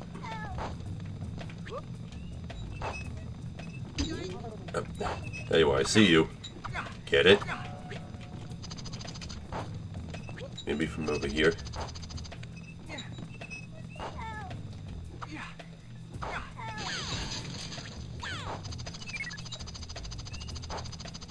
you go. Mm-hmm. This part here is connected to the hidden area that we can't access without that plant. You can try to get up, but there's an invisible wall here that stops you. It was an early 3D platformer. Of course, the camera isn't great. They didn't know how to do right analog stick camera control yet.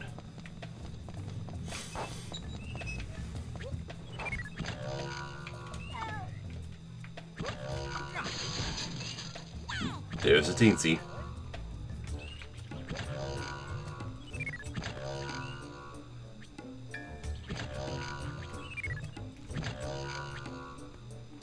And that's it for this stage.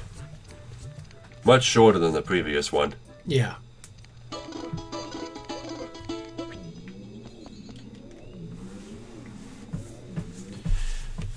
But the game is forgiving overall, with a lot of health and not many ways to really game over, so it's no big deal. Only 5 lums missing. Mm-hmm. They're all in that one hidden area. Yep.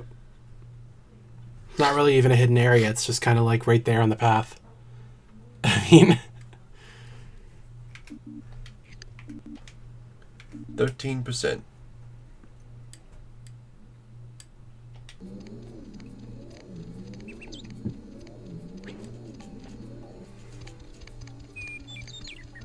Now that Bazit is free, he can take you to the Lost Island. There, you will find the first man. Go now. Bazit is waiting for you on the pier. Bazit. The Lost Island. Sanctuary of water and ice. Yeah, because they have to mix the two for some reason. Yeah, the elements that they chose for the 4 masks in this game are kind of weird. Mm-hmm. I mean, there's the mask of water and ice. Then I think the second one is like the mask of fire and earth.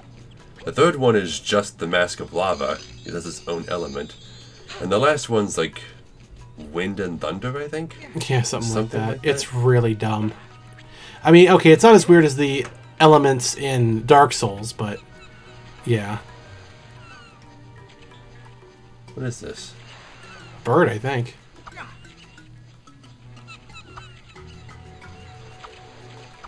The crab actually hurt you? Oh.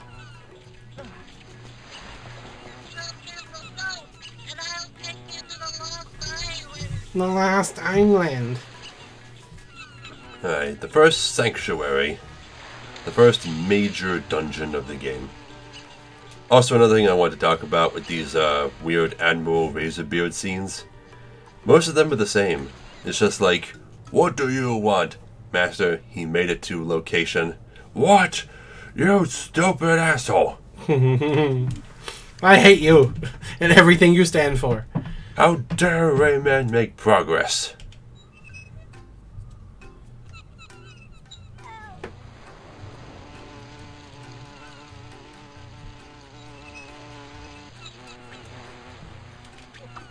That's what I mean about them not really taking him all that seriously. Right. I mean, they were probably trying to make him seem intimidating. I just want to know why in Rayman M, not Rayman M, the Rayman racing game, whichever that is, because M is just arena. You were right about that when you said M was just arena. Whatever the Rayman racing game is, for some reason, like the characters they chose to be racers are like really random choices. Like you would think it'd be like, you know, Lee the Fairy, Razorbeard. They don't care about Lee. Well, the point is, they choose a Robo-Pirate, but not Razorbeard. Just a random Robo-Pirate. Why? They don't really care about Razorbeard much either. Yeah. Or Mr. Dark. Yeah. They tend not to care about most of their characters, it seems. Yeah, like the only characters that are really named in that racing game are like Rayman and Globox. So I as a kid, I always thought it was Glovox with a V. That's why I sometimes do that. But no, it is Globox.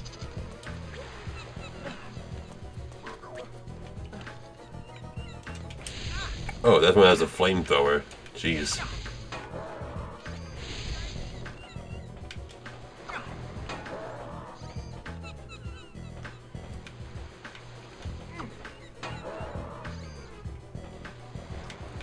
I love how reactionary the pirates are. It's like every enemy is a Dark Knight. Or, wait, Iron Knuckle? Yeah, Iron Knuckle, that's what it's called. Dark Knights are different.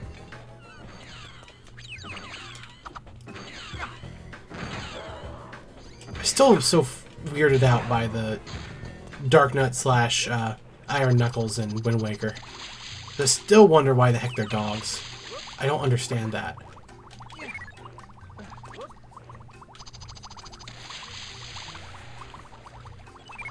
Okay. Pretty sure there's a hidden area in this pond.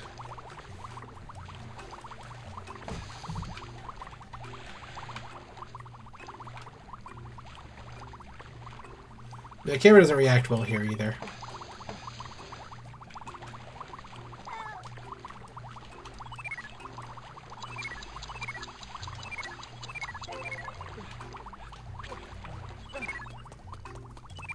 You're right, though. There was a little secret area with a cage. Oh, that's it? Okay. That's both of them for this area. That was fast. Yeah.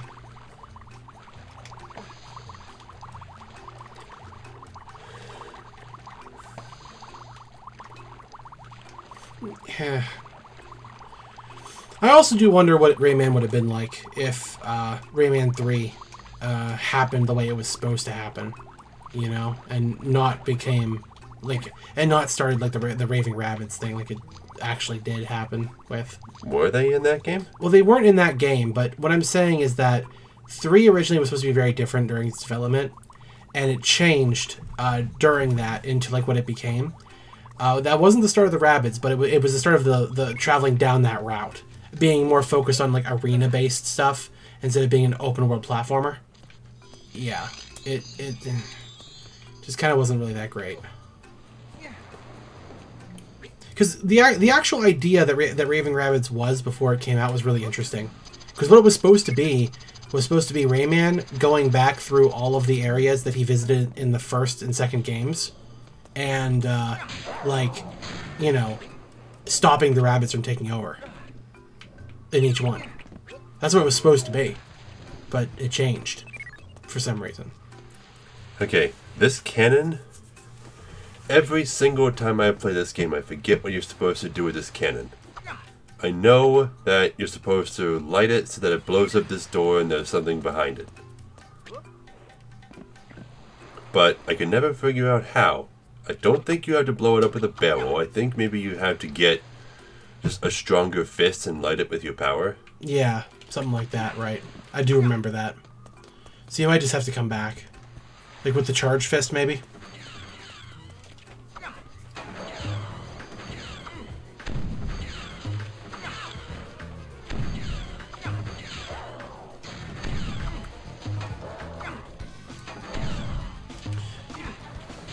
You know, and that is confusing with the whole continuity thing. Because if you play the Game Boy Advance version of Raving Rabbids, that is actually the plot of it. You're actually going through areas that were in Rayman 1.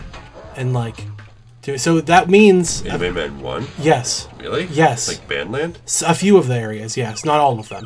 A few of the areas you return to in that game, yes. And you're trying to stop the rabbits from messing things up. Yeah. It's a very short game. It's only like an hour and a half long. It's not very long at all. But it does have some of the ideas that weren't utilized. And I'm pretty sure that Dark Rayman appears again in it too. I'm pretty sure. So, that's something. But, you know, it's just weird how, you know, that just messes with continuity though so much. Because, so that means Raving Rabbids is the same Rayman, but this one isn't. And, you know. Cutscene. Yeah. Here's a magic sphere. To grab it, stand in front of it. You can throw it into the air by pressing the cross button. And you can throw it in front of you by pressing the square button. Put the spheres onto bases of the same color, and the temple doors will open. If you lose one, go back where you last held it. I'm sure you'll find it there again.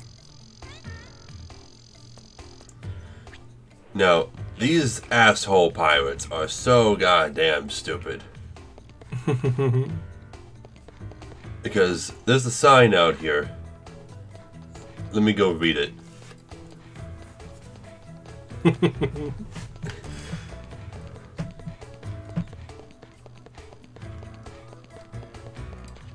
see, where's the sign? This one. Free dumping for anyone who can figure out how to open the door. Yeah.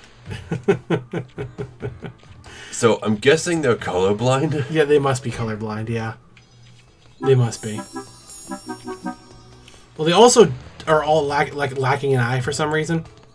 I mean, I know they're pirates, but like, why are every single one of them missing an eye? Right, yeah. Admiral Razorbeard isn't even missing an eye. Yeah. Guess that's why he's their leader. I guess. And that one, I guess he's Admiral Razorbeard's first mate? He must be, yeah. I don't even know if he has a name. First mate? Yeah, but he's very wimpy. Mm-hmm. Again, it's the whole, you know, Captain Hook dynamic. I mean...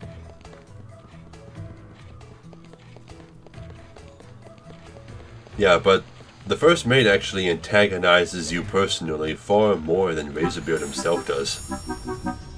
Rayman only meets Razorbeard once.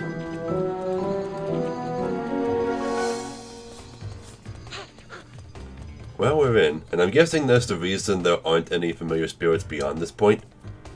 It's because the pirates couldn't have put cages in here. Right. Which is just another, like, thing where, like, you know, a little bit of extra care put into world creation, which you wouldn't think would be there. We'll see if it's consistent in the other sanctuaries. Yeah.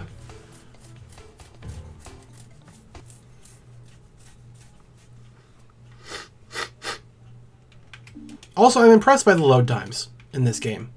They are very quick. Because this was a pretty early PS2 game, wasn't it? You see this slope? It's very slippery. You will lose control if you turn sideways. To accelerate, push the analog controller upwards. To brake, push the analog controller downwards. You can't use your helicopter while sliding. For some reason. Yeah, game mechanics. Yeah, but this place is crazy. Like, we're in space. Mm-hmm. Just suddenly. Yeah, but you can obviously tell it's just a flat plane that's, like, shaped into, like, a rough circle.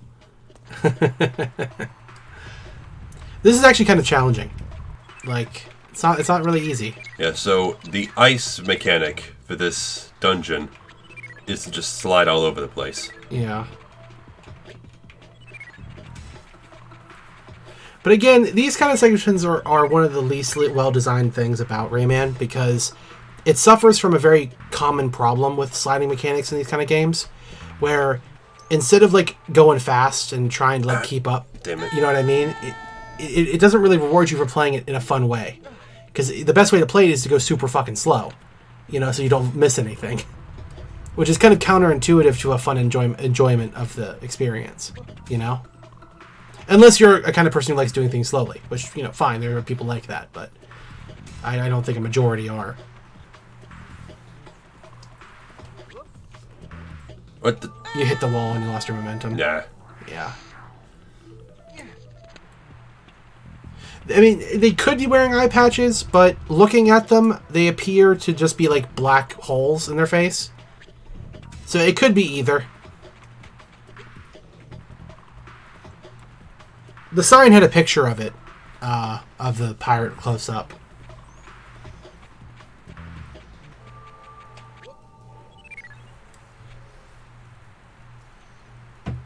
But again, from a design perspective, this area is very pretty. At least the lumps are easy to pick up. They are, they are. Yeah, very big hitboxes. Mm-hmm.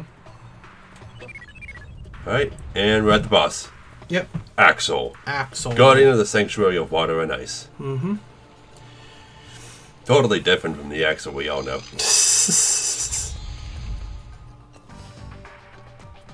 Yeah, but the boss music is awesome.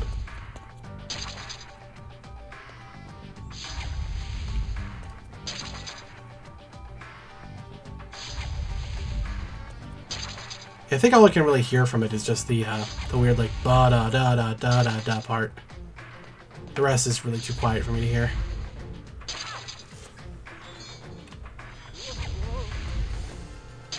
Okay.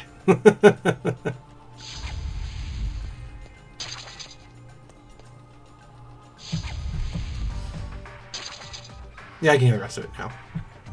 Are you gonna head up and take care of this or what? I will in a second. Okay. This is my favorite part of the song.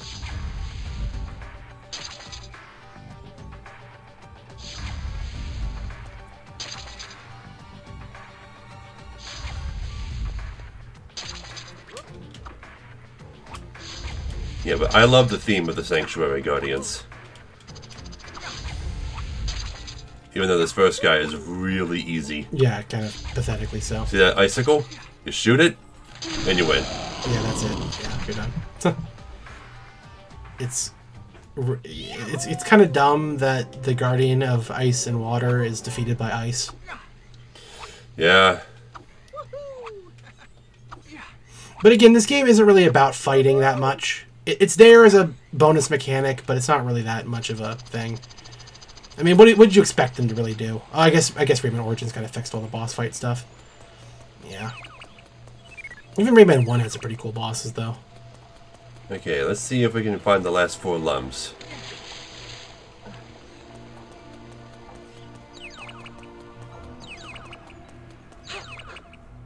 Oh, are they not here? Oh, right there in that room. Never mind.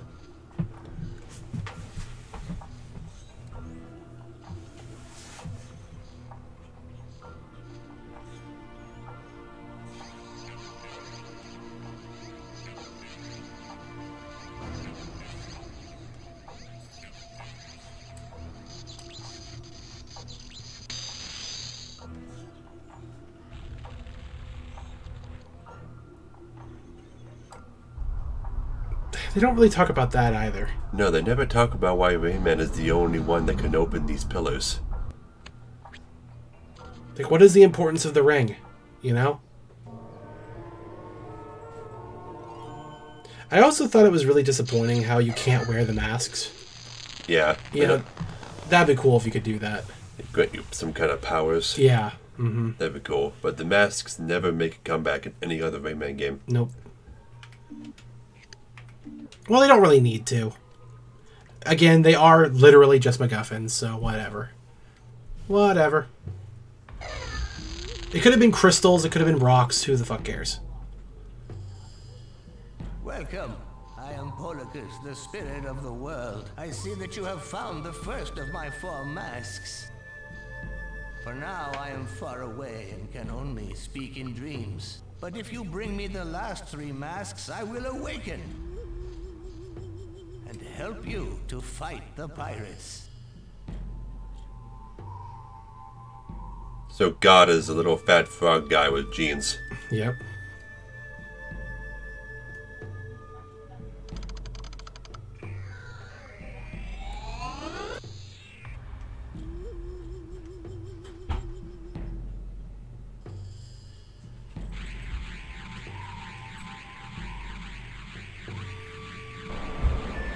Be strong. Our world's destiny is in your hands.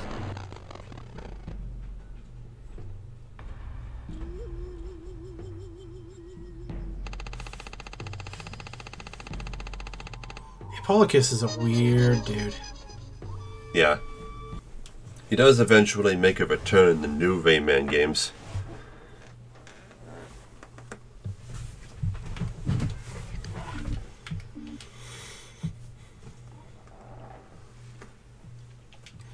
Alright. So you can go see Lee now, right? For a prize? Do we have 10 spirits? Yeah, I think we do. The pirates have built huge doors to stop you from advancing. I've asked Clark the Giant to help you smash the first one. Hurry to the East Plain. Clark's waiting for you there. Okay, so already we're pretty much done with the first hub. Mm-hmm. Time to move on to the second hub, but we will be coming back. Do I have enough lumps to buy anything? Oh, you probably do. Use the analog stick to scroll through the list. Press the cross. Run with load. Rebound. Rate of fire. You can get that, yeah. There we go. Yep. So now you can use Try two that hands. out. Two hands. Look at that. Two hands. But again, they have invincibility frames after being hit, so it's not really that helpful. Well, it helps if there's lots of pirates, or if you just need to make sure you hit something. Something in particular. Doesn't seem to work in midair, though.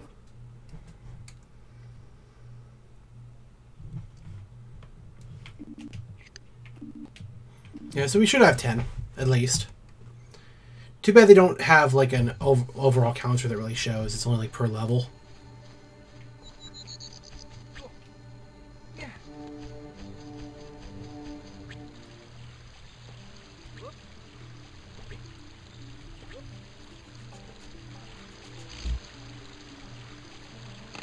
Well done, Rayman. You freed enough familiar spirits. I can open a new door for you. Mini games. Yeah, a lot of these can be really annoying, too. I remember one in particular was horrible. Roller coaster challenge. Yeah, this might be the worst one. Yeah, these can be incredibly hard. Yeah. Like, There's a lot of trial and error. yeah. It takes a long time to do some of these. But I still want to figure out what you get for beating them. I think you just get a full health restore, actually. Now that I think about it. We'll see. Yeah, this sucks. Like, this really sucks. And it also, like, I have a problem doing it because it makes me sick as hell with the way the camera is, which I hate. Because the camera is, like, set at the bottom and there's not much movement, and I hate that. Yeah. So you gotta memorize where all the red lums are so you can pick them all up. And try not to bump your head into anything. Yeah, because you need to grab all the red lums. You don't have a choice, yeah. Yeah, just reaching the end isn't good enough. Go!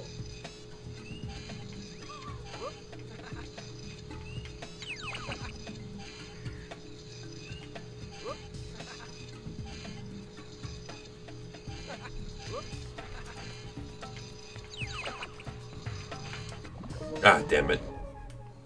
That didn't even look like you hit it. No, I did. I didn't turn right fast enough. Yeah, but we'll be here a while trying this one. The roller coaster ones are really the only hard ones. Yeah, it is. It can be annoying. But it is just for a bonus item anyway. But it's worth trying. Why is there a timer? You can't go any faster. No, I can. Oh.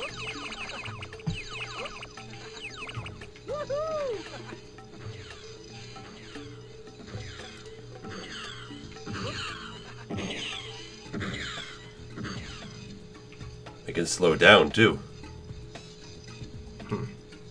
I never knew that. I probably never would have figured it out had you not pointed out the timer. Does the timer even matter? I don't think it does. Not for actually completing it. Unless you had to do it quickly. I don't think you do.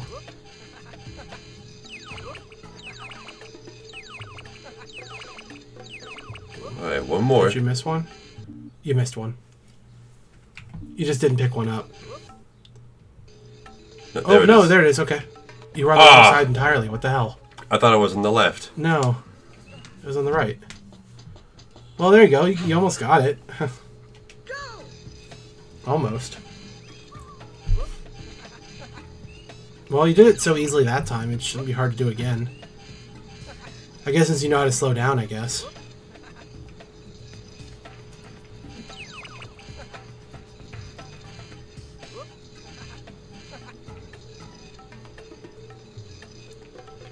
So jittery as you try and speed up.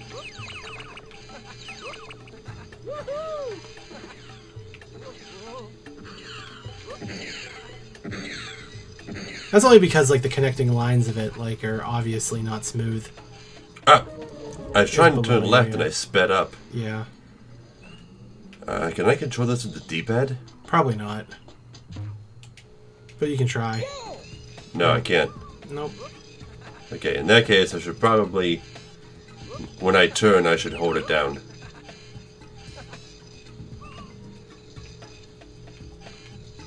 Only hit up to speed up. Right. Because the speed of your turn doesn't change depending on pressing up or down, so it would be in your best interest just to press down, yeah, while you're turning.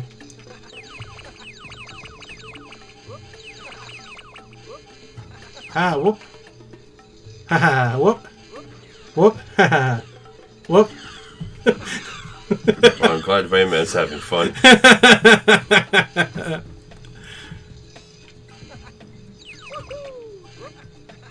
Whoa! Whoop.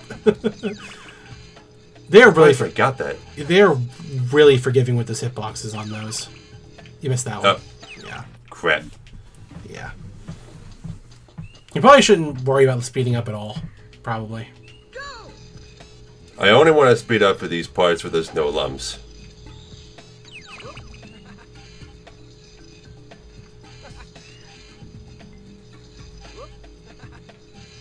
God, seriously, that's so annoying. The whoop and the hoorays and oh jeez.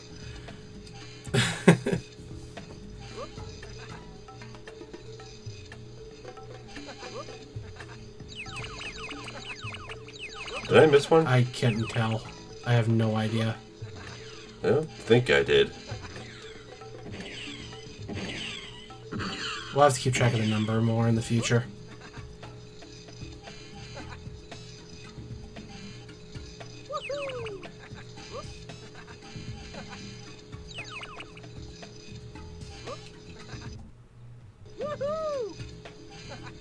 Oh, jeez. Yeah. Okay, you didn't, apparently. But you failed anyway. You have to do it better! Do it better. You don't want this to become another cow bear, do you? It's not gonna be another cow bear. I've done this before.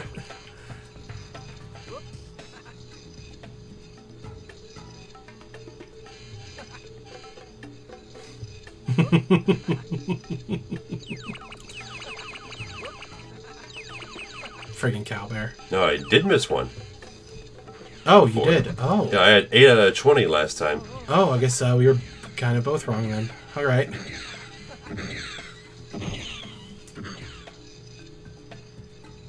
How about that shit?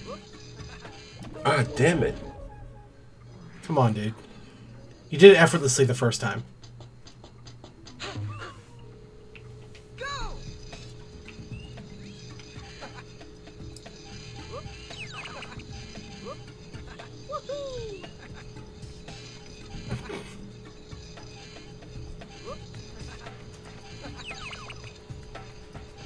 I'm sure you've memorized like the entire course now.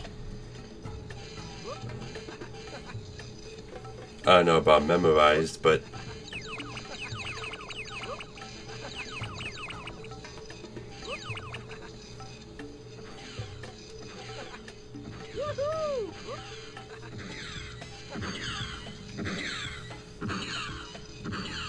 Okay, this part, I have to slow down.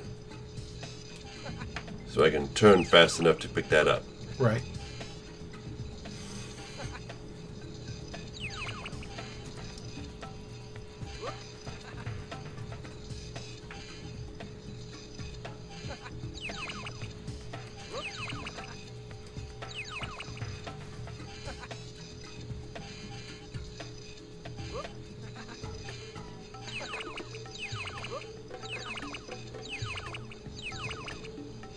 Alright, One more.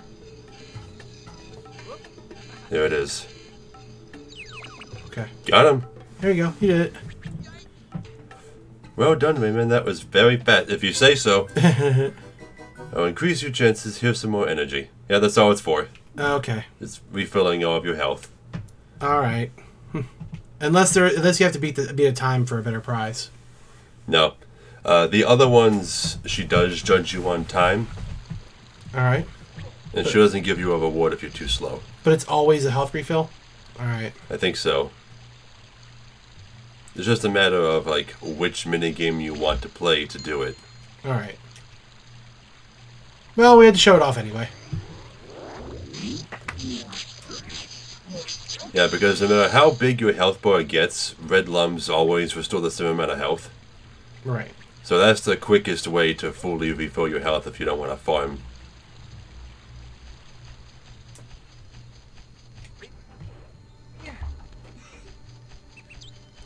Hi, Clark. The teensies asked me to help you find Globox's house. I'll show you a passage. Follow me. I don't know where Globox's house is. Apparently. Isn't he like my best friend? Yeah, but you know, maybe he doesn't like showing off his house much. Maybe his wife doesn't like you. Oh, here's the pink one. Those are the ghosts. Yeah. There's not many ghosts in this family. Yeah, but when Clark isn't here, this place is infested with infinitely respawning pirates that come out of this door. And they keep capturing the baby glow boxes and throwing them in here. You can free the glow boxes and kill the pirates, but it won't do any good. Because more pirates will come out, and when you're not around, they'll just capture the babies again. There's nothing really you can really do about it. Yeah, just a little thing that happens. Can't save everybody. I always thought that I could get inside this tree trunk, but I don't think you can.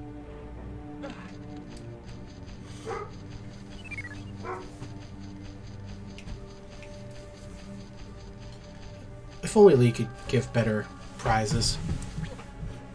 Oh, whatever.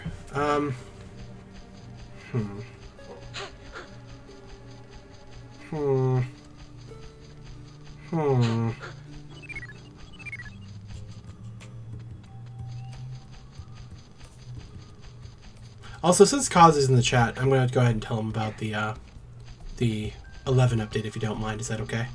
He's in the chat? Okay, sure. Sure. Okay, Kaz, in case you didn't know, the 11 update hit last night with the downtime. Is there a cutscene? Go ahead. Yeah, probably. Hey, move away a bit. I wouldn't want to hurt you. Hey, Clark, wait for me! So there is now monthly objectives for Records of Eminence. Completing all 4 of the objectives for each month will give you things called deeds, which can be redeemed for prizes. One of which is a ring that recharges every 2 days, I believe, that gives you a 200% bonus on capacity point gains. But it's only for 30,000 capacity points, so it's kind of useless. You mean 30,000 experience points? No, capacity points. I thought you only got 1 capacity point per 30,000 experience. No, you get your experience becomes capacity points. Yes. When you turn that on. So you get one experience is 1 capacity point. It's 1. Oh. Yeah, and then when you get 30,000 capacity points, you get a job point. Oh. Yeah. I think you may have gotten a bit mixed up earlier when you were telling me about it. That must have been it then, yes. But the point is, it's not a very useful ring, but at least you don't have to get multiples of them. And also, there's been changes to Ranger and Corsair to change their recharge times for some of their abilities. You can read into that if you want. And apparently there's a new mount available for the next login reward thing, so we can always look forward to that. This world has 2 suns. Yeah, it's a bit strange, isn't it? Or are they supposed to be moons? Well, they're too bright to be moons. Yeah, but this is the second hub. Yeah, this is where Lee hangs out, so you can access your precious mini-games without going all the way back to her house. Rayman, you haven't freed enough familiar spirits. Yeah, I get it. I know. Yeah, you gotta sit through this every single time. You know, Lee, could you, choose some better lipstick to go with your outfit, please? Well, you can't really tell because of the low resolution, but her eyes are green too, so yeah. I assume she's just wearing lipstick that matches her eyes. Either that, or her lips are just naturally green. That's possible as well. What the heck even is she anyway? She has a tail. She's supposed to be a fairy, but she's the only fairy in the series with pointed ears and a tail and no wings. Right, yeah. So she's kind of like people with the eyes that if this is the same world that the other fairies live in. Yeah. She's kind of like the leader Leader like of the queen fairies? of the fairies. That's possible. So she's in an even higher rank than Patilla. She has a very weird outfit too. It's like a full like skin tight leotard. Catsuit. Catsuit, yeah. Whatever. Welcome, Rayman. Clark told us you would be here before long. He's gone back to the Minier Hills to pound some pirates. So we're going to the Meaner Hills? Yep. Menier Hills? Meaner? It sounds like he said Menier, but that's not how it's spelled, so I don't know.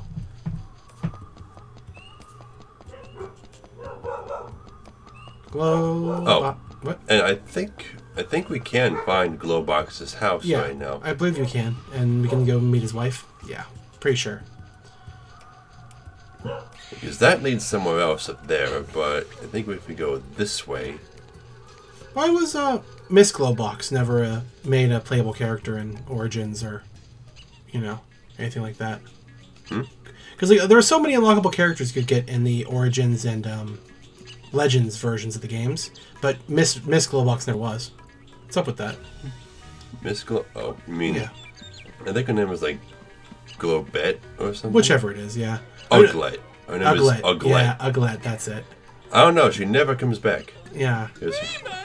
My Globox has been captured! I beg you to go and free him! I think it's also a thing that almost all the characters in this game are voiced by the same guy. Really? Yeah. I'm pretty sure that's a thing. I don't think Lee is. Well, I said most. Do remember that. I said most. Because I know, I'm pretty sure, okay, I'm going to say I'm pretty sure, I don't know for sure, but I'm pretty sure that Rayman and Globox have the same voice actor. So this is their house, huh? Yep. Doesn't seem like they should even be able to fit through this door. Well, they could totally squeeze through that. But, you know, to house their 1,000 children, I don't really see that. You know? Well, a lot of the children are out doing their own thing. I mean, do they just kind of... Is their race just like that? Or are they just, I don't think that's very nice. Yeah, but do they? Is their race just like that? Like, you get born, you just get to do your own thing or whatever? I mean, maybe. I suppose. Yeah. I mean, because we don't really see Globox ever doing much parenting.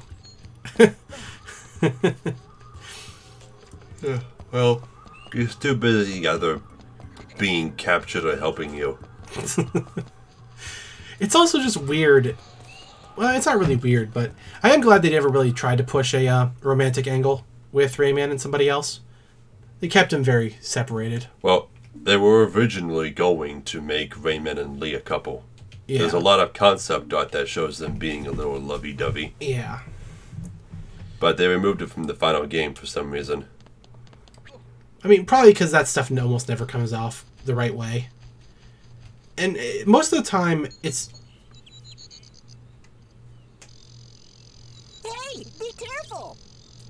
This place is guarded by a walking shell. It seems you can tame it by tiring it out. Thanks for the tip. No problem. Murphy. What is your problem, dude? Yeah, but the walking shells are such weird creatures. They are. They seem like they're robots, and they have the pirate logo on them. But some of them are friendly. They're one of the most creative aspects of this game, for sure. And I don't know who on the development team thought it came up with the idea of the walking shells, but they were a smart guy. I will give them that. They were a smart guy. Right, found a hidden spirit.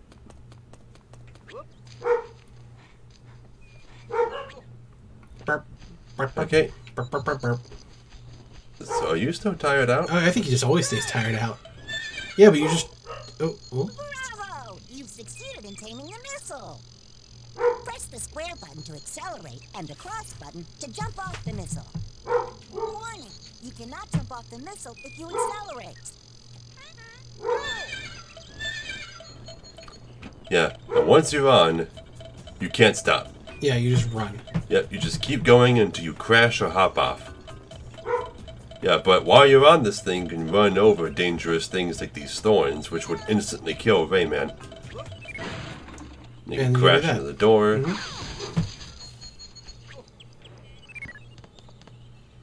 Military Academy. Please respect the need for total silence for the cadets' concentration. So they need training? They aren't just built and programmed? These guys are like a race, aren't they? Like these things are not just robots. I'm guessing so. Yeah. I mean, they're kind of like Transformers, I guess. They just look like robots and they're made of metal. Right. Did the Transformers comic books or the series or anything ever talk about who made the Transformers?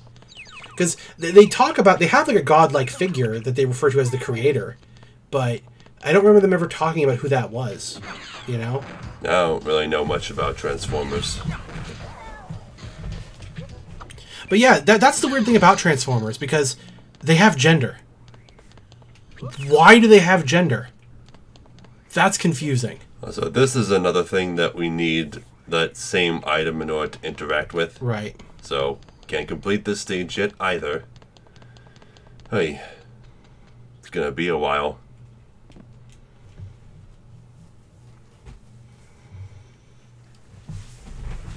Did I ever tell you about, like, how... Still live? What?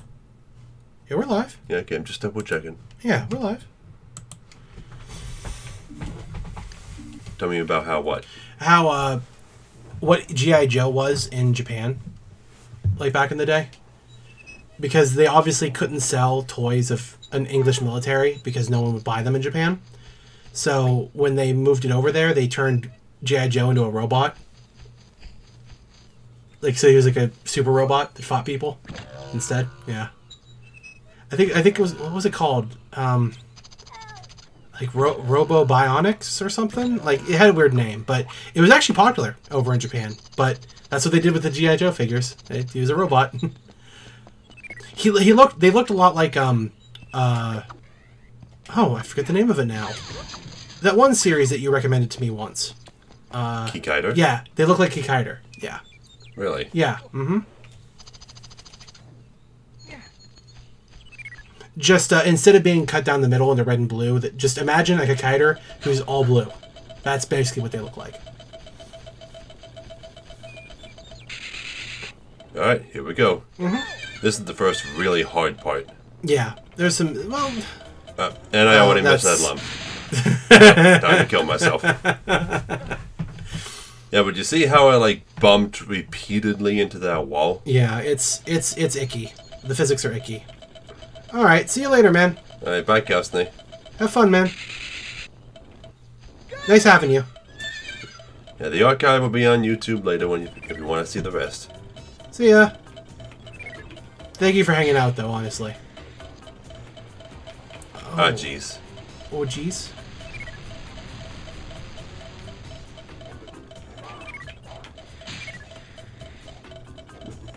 Yeah. You can bump into a wall once and it won't, like, permanently damage the missile or anything. It's only if you repeatedly crash into a wall within a small frame of time that you explode. Right. Okay, here we go. And boom. Yep, there you go. You did it. And if you happen to miss, there are barrels down here. Yeah. That you can use. Elite Troop Training Center. Danger. Danger. Danger. Why are they warning people to stay away if they want to capture everybody anyway? I mean, are they is it dangerous for the other robots? I don't know. Yeah, there's another example of the thing you need the power-up fist for. Yeah, you need a stronger fist to light these torches. Uh-huh. I guess they went out of their way to make sure that every level had something special to do in it. Well, it's not every level. Eventually, we will be able to complete a level on our first visit. I guess they were just doing it for the first ones. Right.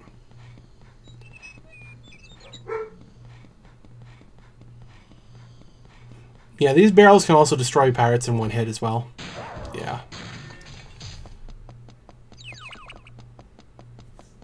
that one was weak enough to die in one hit anyway, but, you know. I wonder when the first example of an exploding barrel was used in fiction.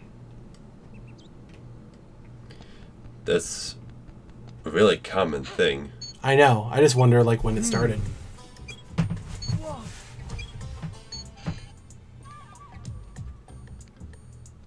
Huh?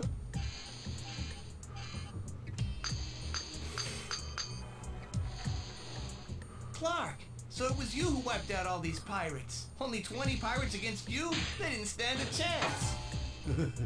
Hello, little buddy. You wanna arm wrestle? Hey, you don't look so good. Are you hurt? I must have swallowed something bad for me. To get better, I need some life potion. It's hidden near the entrance of the Marshes of Awakening, in a place called the Cave of Bad Dreams. Don't forget that name, or else the guard won't let you pass. The Cave of Bad Dreams? I won't forget. Hang in there. I'll go to the marshes and get the elixir. Thanks, little buddy. That's so weird. Okay, so I think I probably should have gone to the Marshes of Awakening early, because you do get an alternate cutscene from the Guardian that he tells you to leave. Only people who know the name of this place can enter. Right. Yeah. Either way, how does Clark know what he needs to heal him? Marshes of Awakening in a Minnesota strain.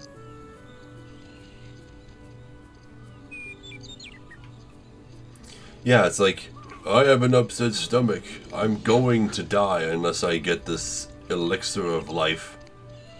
So we're basically going to turn Clark immortal. Right. Yeah. And if Clark can do all... Like, why did he just eat something random anyway? I don't know. I think maybe he was biting off robot heads. Maybe. Anyway, I don't know why I went this way. It's faster to just teleport to the other stone circle from here. Right. Let's see. You will find Mino Hills. Minisaurus Plain. There we go. Still missing 3 yellow lumps somewhere here. Yeah. You picked up 2 random ones at some point, but I don't know where the last ones are. But it's okay. We can wait for later to get them. The only real use for the lums anyway is just buying upgrades, so... the Cave of Bad Dreams is home to a loathsome monster.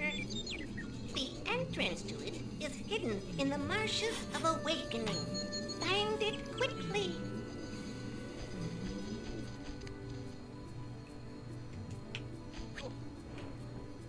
Yeah, but the Cave of Bad Dreams is a one-time only dungeon. There are no lums or familiar spirits there. But it's one of the coolest areas in the game. It's definitely one of those things that almost everyone who plays this game remembers. Rayman, watch it.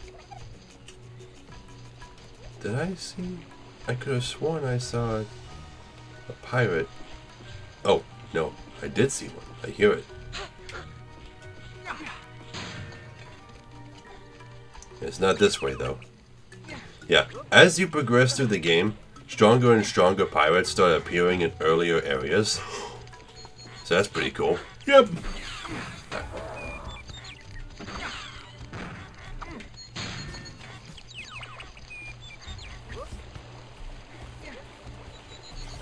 That is indeed true.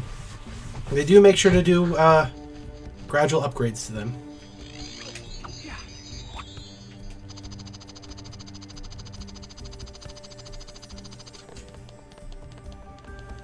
Marshes of Awakening. Right.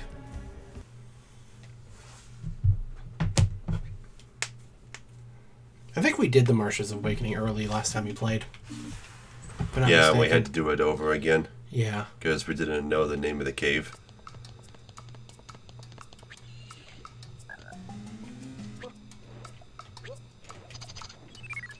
I tried to jump.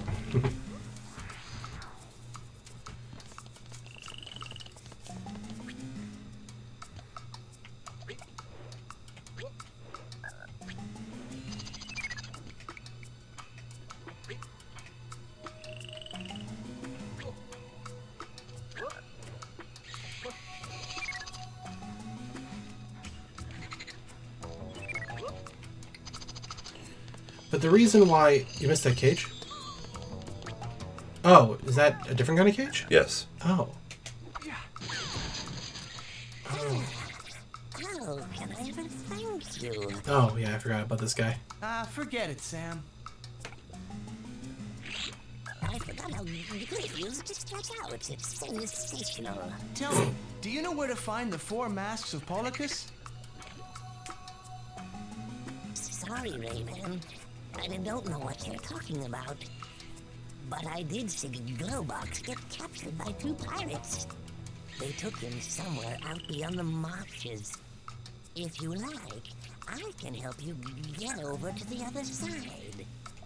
You can grab onto my scarf by shooting at it. Then press the cross button to jump and the L2 button to accelerate. Come on, let's go. I do like Sam. He's cool. Right. Here we go. Ah, jeez. Yeah, this is kind of annoying. This is a hard part because Sam changes directions without warning. Yeah, he's been annoying. So you miss a lot of stuff. And if you bump into anything, then the link breaks.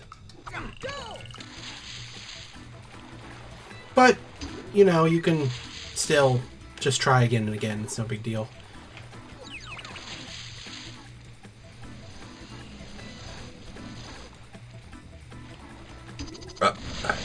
Gotta hit that switch. Yeah. But you don't have to shoot it, you just gotta touch it. Right, because you can't shoot while you're grabbed onto Sam. It probably is just Sam, but he just says it like that because he... You know, he's a snake. And snakes hiss.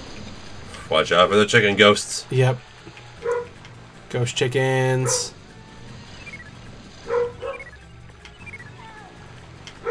Missed the cage, but that's okay. Now he goes around this part 3 times to give you a chance of getting everything. Right. Well, that's all the spirits. I think that's everything in this area. I think that's everything. Yeah, so we'll go around one more time and then we'll go to the exit. Into the second half of this part. Mm-hmm.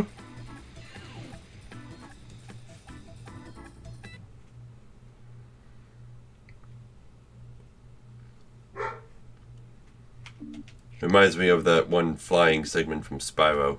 Oh yeah, very You're similar. connected to Hunter's boat. Mm-hmm.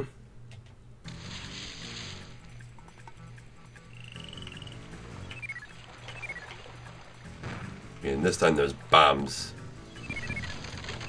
Oh. Oh, oh, oh, oh. Aw. Aw. Oh well, at least I got him. Right.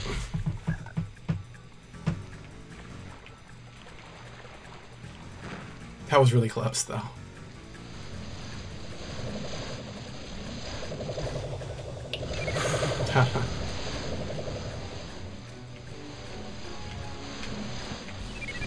Damn it.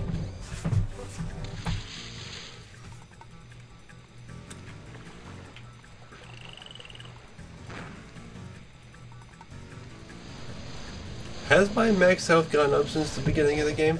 No. Not yet. Seems kind of like maybe it has. Well, unless I missed something. It's possible. I missed stuff a lot, so...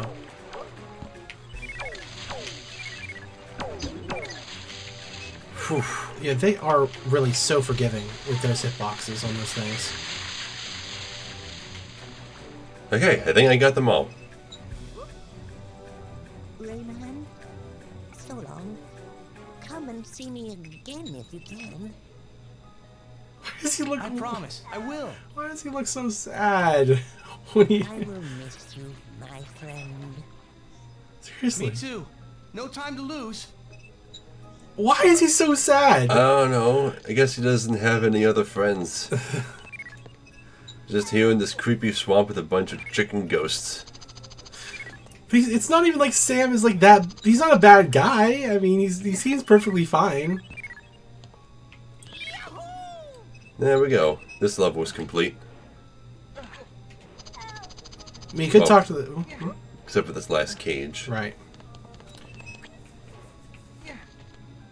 Come on.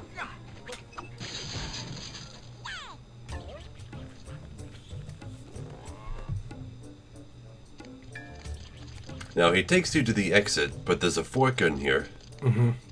Warning, this is unknown territory. Tourism may be hazardous. Yep, there he is. Yeah, this guy. I can read your mind. You know the name of this place. You are now ready to enter the Cave of Bad Dreams. But before you come in, I must tell you something. I have hidden a precious treasure inside. You can keep it for yourself if you beat me to it. I'll give you a head start, but don't waste any time. If I catch you, I'll show you no mercy.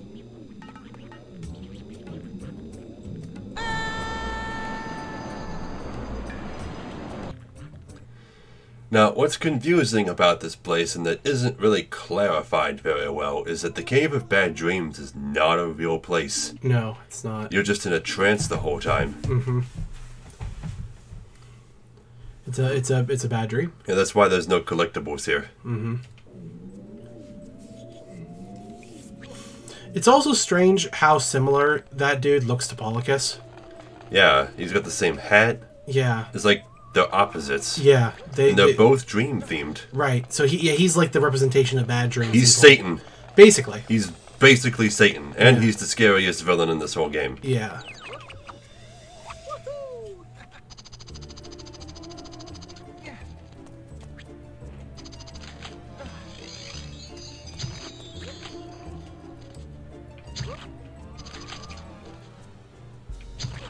But the area is wonderfully creative looking.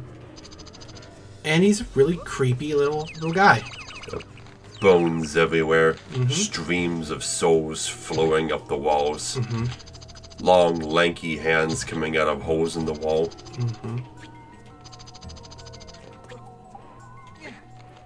Got a real medieval vibe. And this song, too.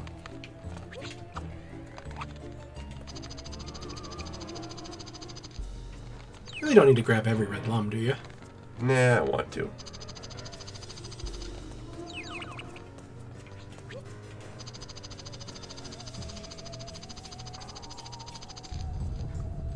And this thing starts sinking.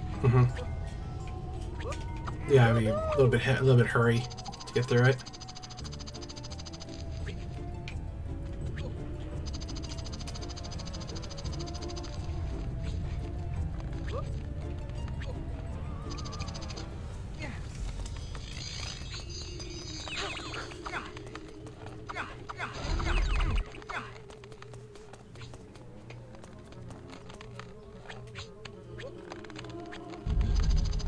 Hey. He's just messing with you now.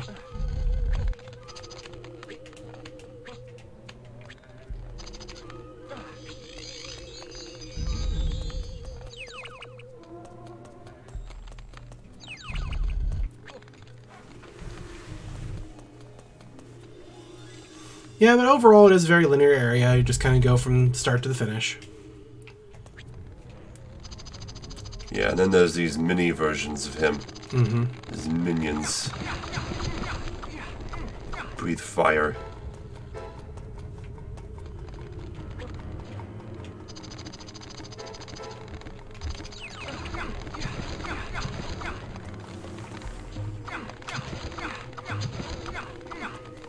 Yeah, I think they spawn infinitely. That appears to be the case. Oh, never mind. Oh. Gotta kill them all to get this. These things only appear in the sanctuaries. So does this place count as a sanctuary? Maybe it does. Like a secret dark sanctuary that doesn't have a mask associated with it? These weird caterpillar things again.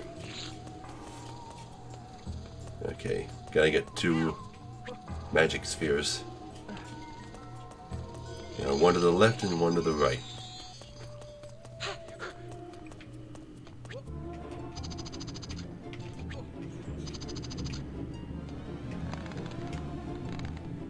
yeah, I forgot that happened.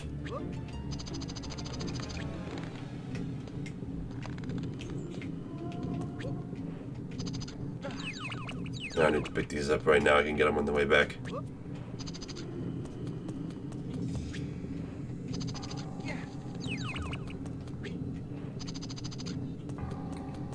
Yeah, but getting it back, that can be a tough job. Yeah, this part's kind of difficult because you gotta throw it onto these things. Yep.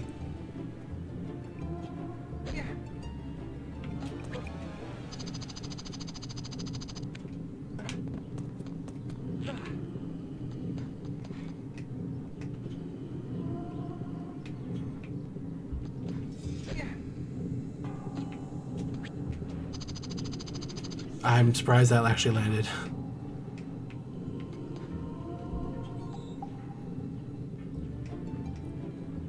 I mean, they're fairly nice about the distance or whatever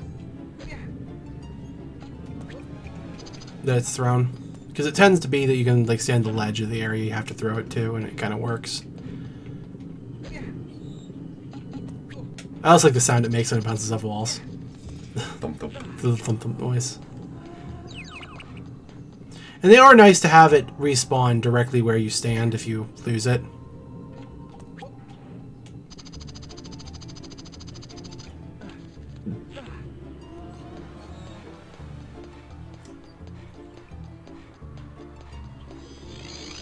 Too bad these, well, the pirates could never come here anyway. Oh.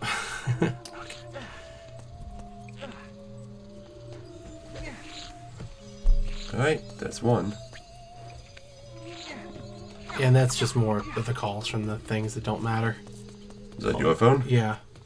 Should think it is. Yeah, it's mine.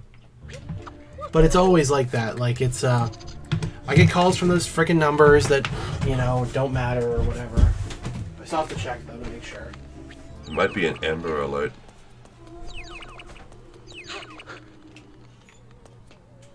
Oh, it's my mom, actually.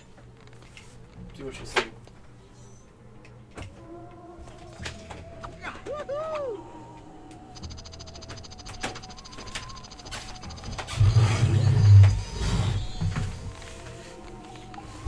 Advanced messaging, leave me alone.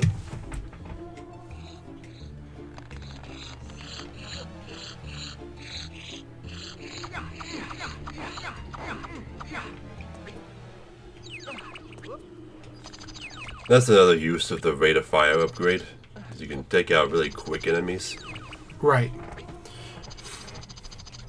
That is definitely a benefit.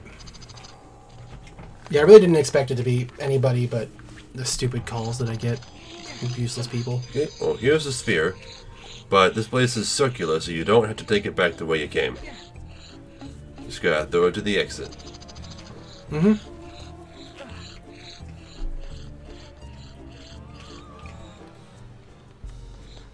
That's not going to reach, yeah.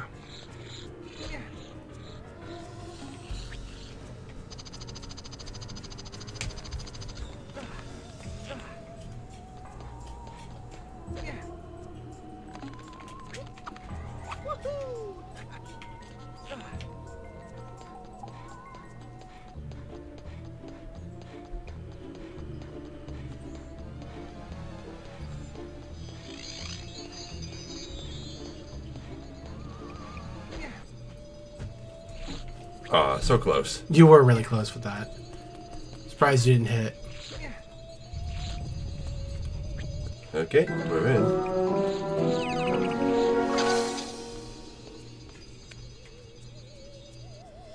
And that, I believe, is the main part of the cave.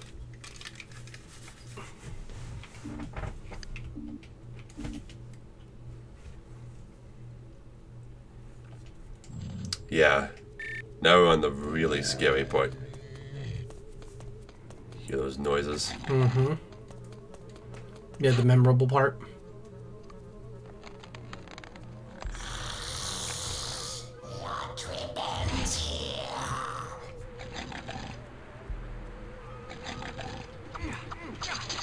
Yeah, that's so cool. Yeah, if you slow down, he will catch you. and he one-shots you. Yep. He will eat Rayman.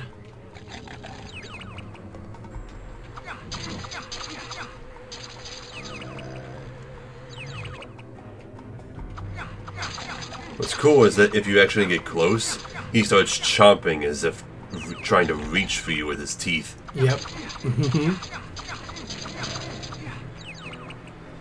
Okay, we escaped him that time. Now we gotta fight him.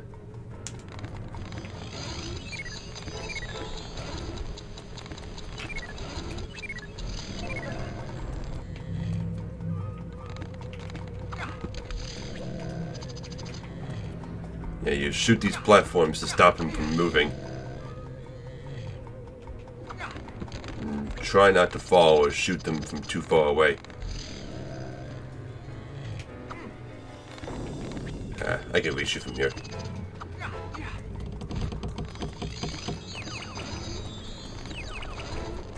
Yeah, but there's no hurting him. All you gotta do is keep up with him. Right. Because that was in his deal. You just had to reach the back before he did.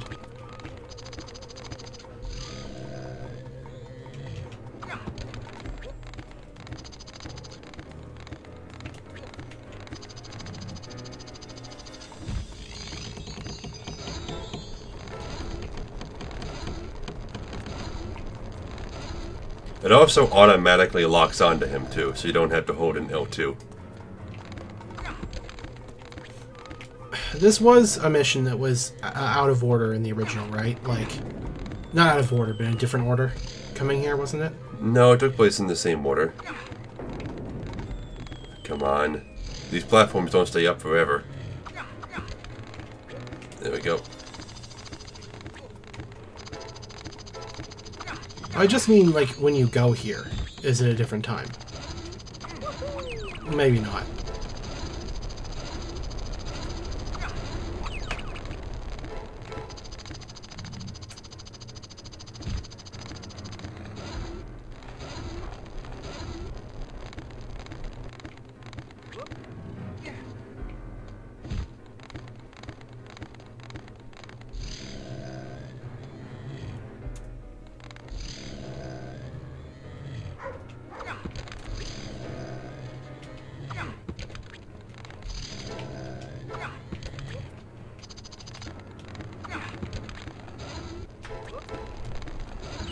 Maybe you just jump across to reach him. This is a really cool boss, though. Come on. Yeah, it's creative, and it works, and it's better than the other boss, that's for sure. There's a lot more to it. And it utilizes Rayman's abilities pretty well.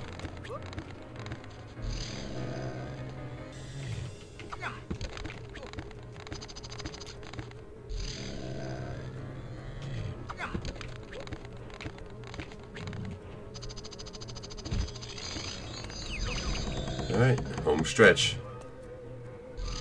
Got the longest pit yet here.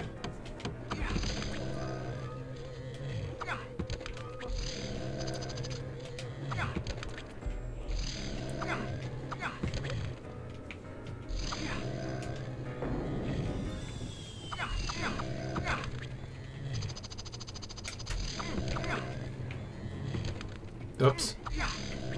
Oh, whoops. That's fine. Yeah, you actually made it, so that works. Made it to the end. Mm-hmm. You did indeed. Yes! Unbelievable! It's gold!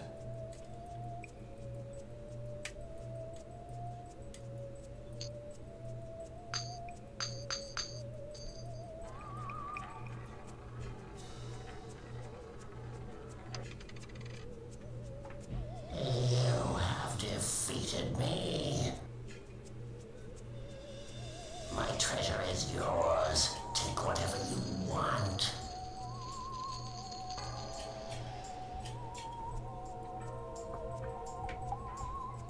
It actually gives you a decision here. Mm-hmm. You can choose to take the treasure, or you can refuse. Mm-hmm. Just for fun, we're gonna choose to take the treasure. I want the treasure. Give in to your greed, Rayman.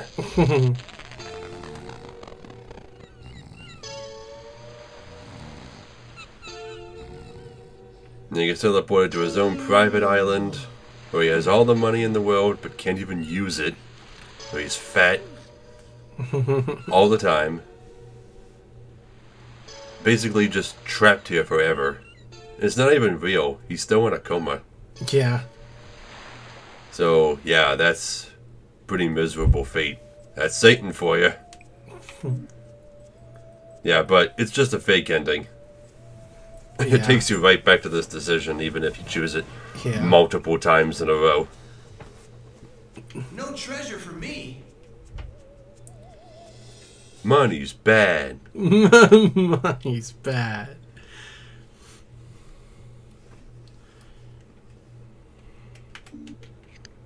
It is weird how they just do that.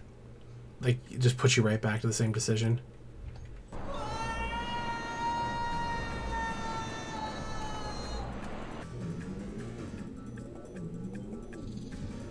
Yeah, see?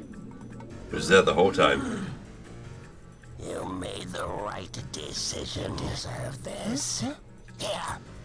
This is the elixir of life. Guarded preciously.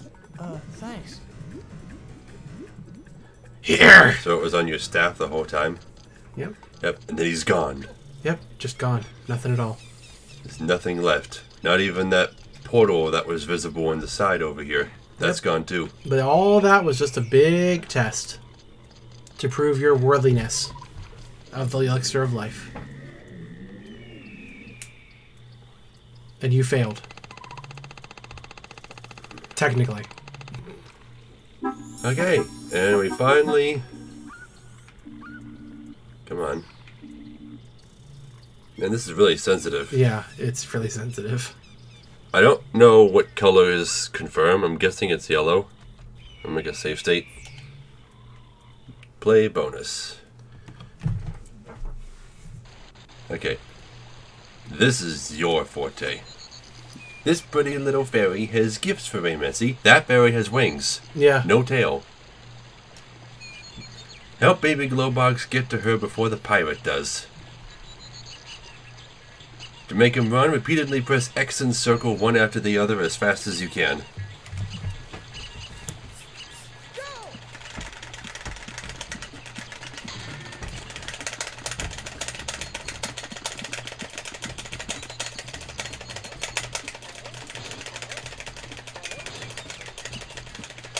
This really hurts, by the way.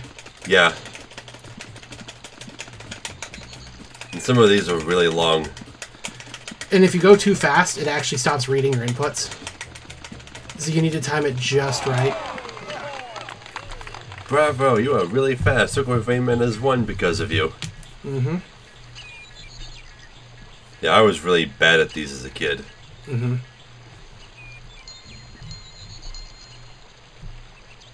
Golden fists. So, they increase your max health slightly and give you 3 golden fists.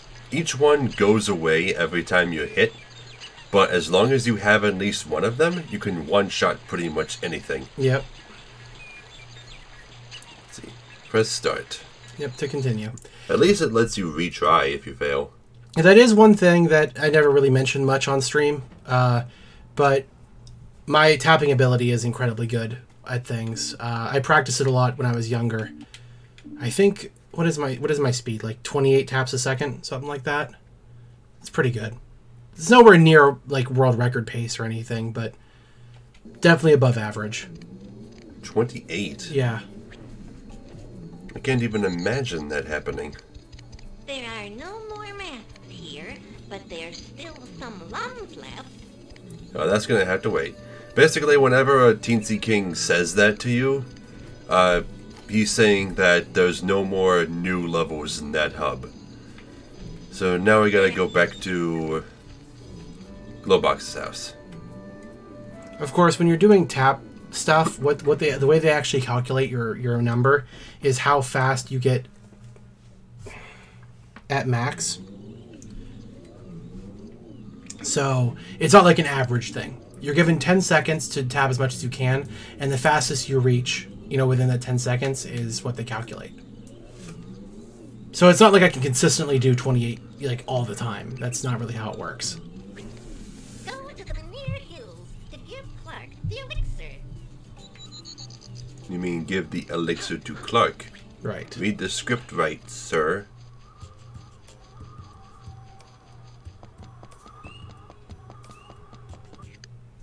We have enough for another minigame.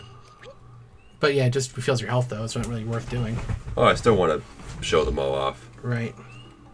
If this were a modern game, beating them all would probably get you a trophy.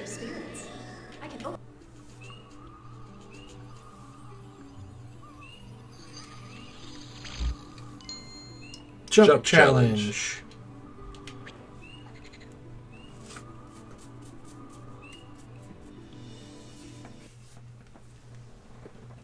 And it's best if we do them interspersed throughout the game instead of all at once at the end. Yeah, I guess that's a good point.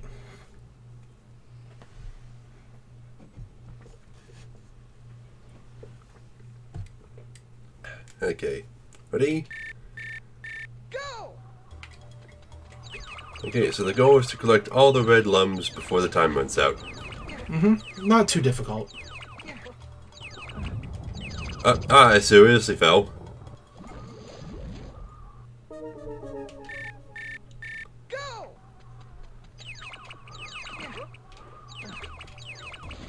Where the hell are we?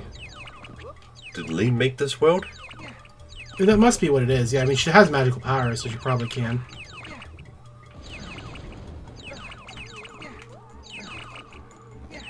Done. You've just beaten your record. Oh, wait. She increased my max energy. Oh. Oh, so I guess the minigames just give you the power up and refill your health. Sorry, I don't know why that started. Okay, so that's the point of the minigames. Okay, so they increase your health. Yeah, Alright. I knew my health had increased a little since the beginning. I just didn't know that the roller coaster challenge was what did it. Huh. Okay. I was mostly just checking that to see what the current record for button mashing was, because I was afraid that I may have... Oh, you actually do have golden fists. Oh. I didn't realize that you actually get golden fists for that. I was making sure that I didn't have my number completely off from the last time I tested. And like usual, I was completely off of my original time. So, it's not 28, definitely not. I don't know why I thought that it was. So what's the world record? The world record for it, for tapping, is... It's 720 taps. It's 728 taps in a minute, so that would be around, what, 12.3 or something like that per second? Something like that. So mine, I know that mine was close to the world record at the time, so I probably had like, 9 or 10 probably, at the time I was doing it. Yeah, so we need to go back to the Mina Hills and basically do this whole place over again.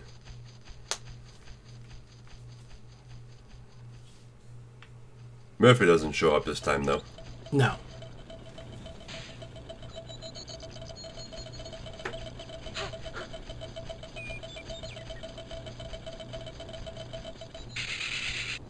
Because you can actually get onto them like as soon as they start skipping, if I remember correctly. Not that it matters. Hey, we have that life potion for you. Oh. You already took a hit. I've already lost 2 of my gloves. Yeah.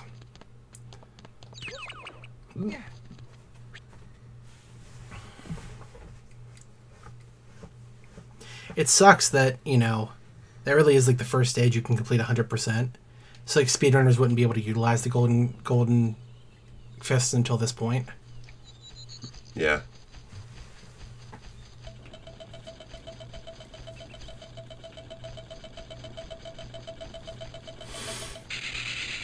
Yeah, I was right. Isn't that weird though? You can get on as soon as they start skidding. Okay, I'm gonna go left this time. You can't jump. There's a button that lets you accelerate.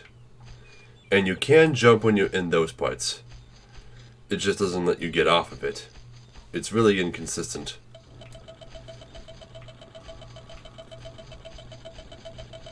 Like here, I'll show you. You get on here, and if you jump, you just get off. And then it crashes. And then a new one spawns.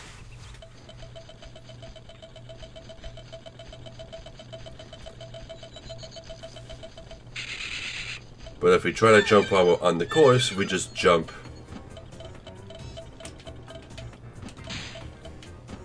Well, we don't jump at all, I guess. Okay.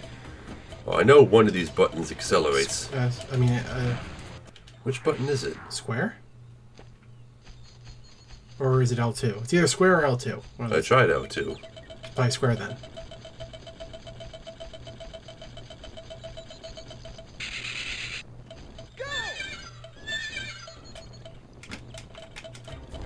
Yep, yeah, it's square. Alright. Okay. So since you can't jump, you have to use square to accelerate over gaps. Okay.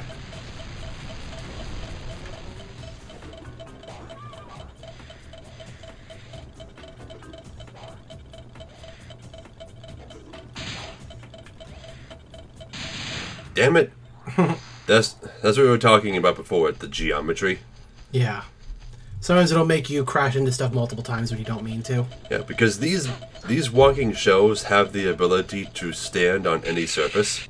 So whatever flat surface you're currently standing on, that's where the gravity is. So anything that's next to you then becomes a wall, even if it's the floor. Right. And it really screws up the geometry.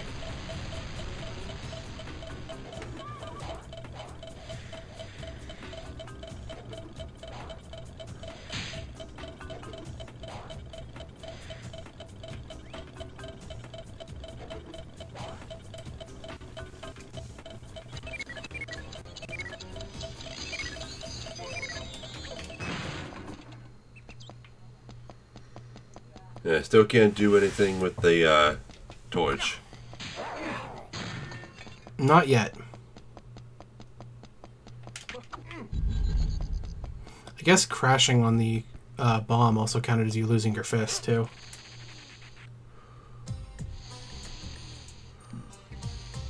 Here, Clark. Here's the elixir. Thanks, little buddy. Wow! Huh? Now I can go crush a whole bunch more pirates! Cool, but put me down first, okay?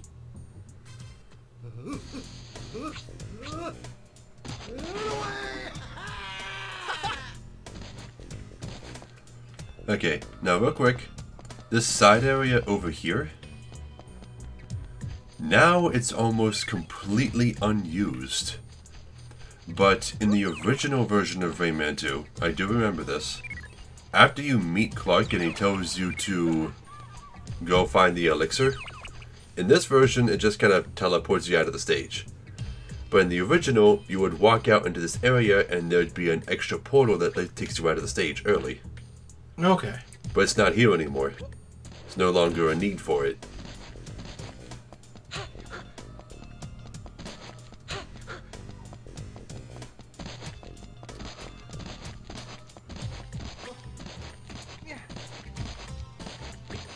Yep, so now me and Clark are gonna work together to get through this little dungeon. Mm-hmm.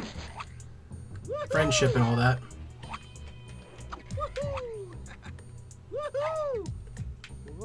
Although he'll obviously be the one working harder.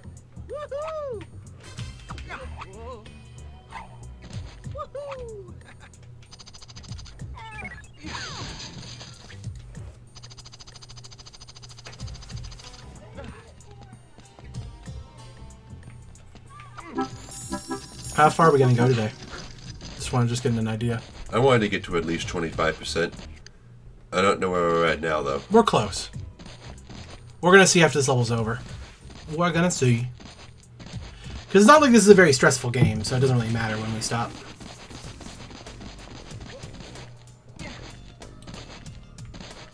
Is that it? I thought there was more to this than that. You stand on top of him, though. I guess that's it. Yeah. Huh. Unless there's, I don't know, maybe down the stairs there's more? I don't think Clark joins us for the rest of the stage. We don't really see him all that much. Nope, we don't. Help! Did I hear 2 helps?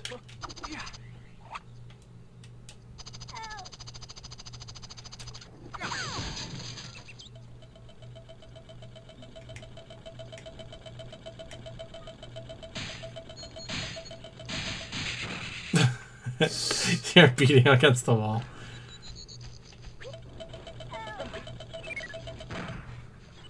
I guess there was 2 helps, yeah. Huh, yeah.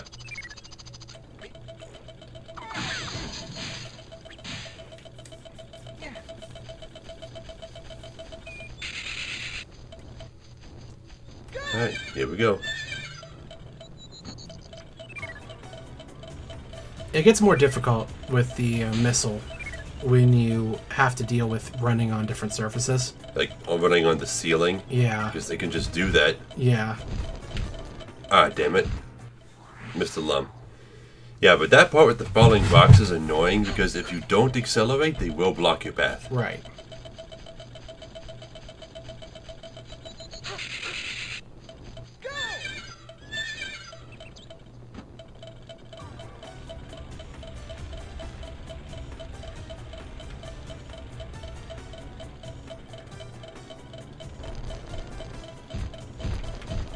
Damn it.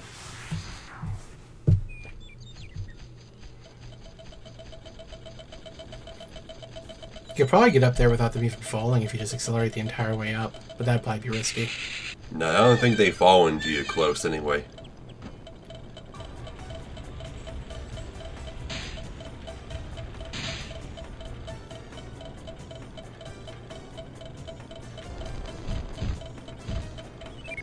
There.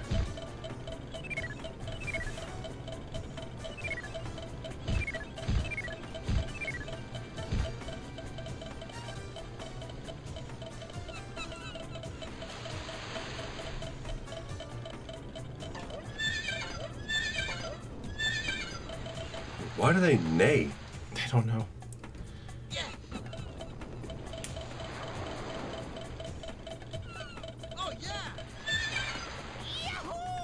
Why was that portal there? I don't know. We normally need teensies to open those. This game makes no sense. No, it doesn't make any sense. Yeah, we are over 25% though. Oh boy.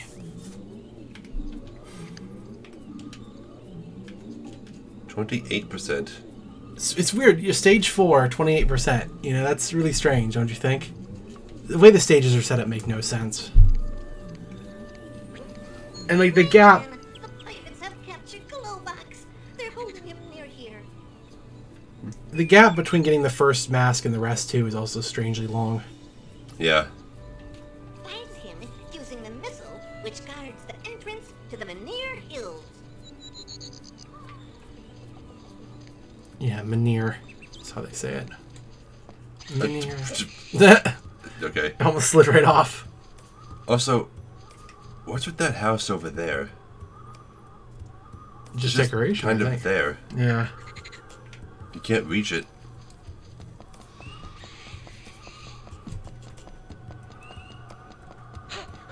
Yeah, this missile wasn't here before. But now it just suddenly is.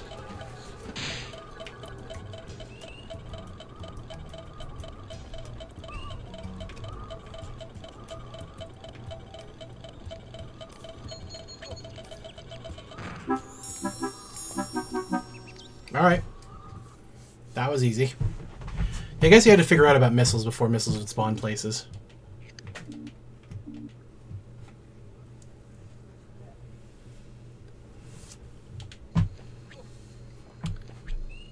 Oh yeah, this is the other terrifying part Oh yeah. of this game.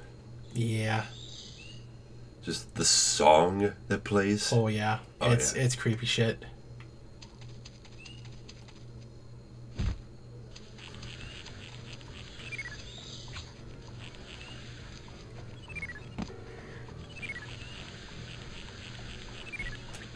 This spider is faster than you. It is, and it's pretty much, it's dangerous, it's fast, it's creepy. It's a lot of stuff. You can bait it into attacking you sometimes, but most of the time it doesn't.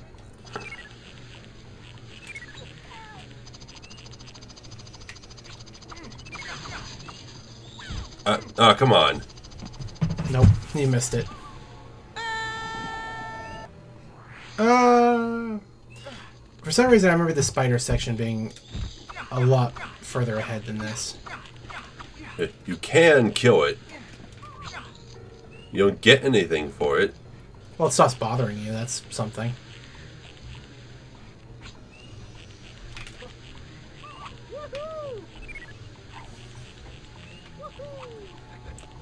And it always follows you, whichever direction you're closest to.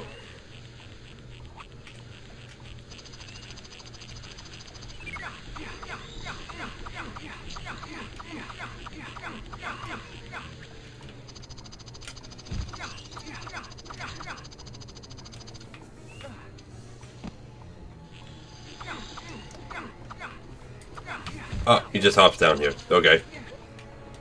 I mean, you'd probably be better off just spamming him, like, really close to him, not worrying about trying to get around like this. But you can at least grab the remaining lums, you know, pretty easily.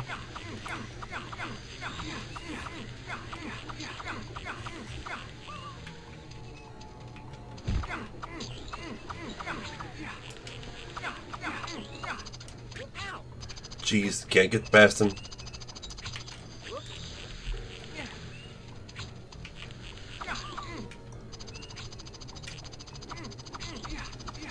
Oh, he's half dead. I mean, there's a way also you can do it that'd be easier on you as well. But yeah, just grab your lums while you got the chance here.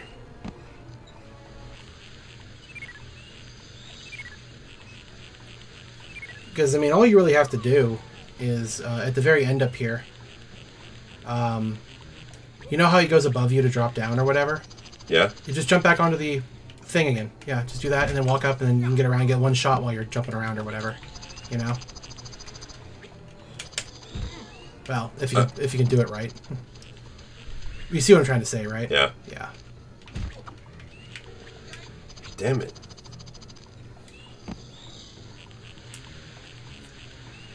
But this spider is the hardest enemy in the game. Pretty much. He has a lot of health and he's just really annoying to deal with.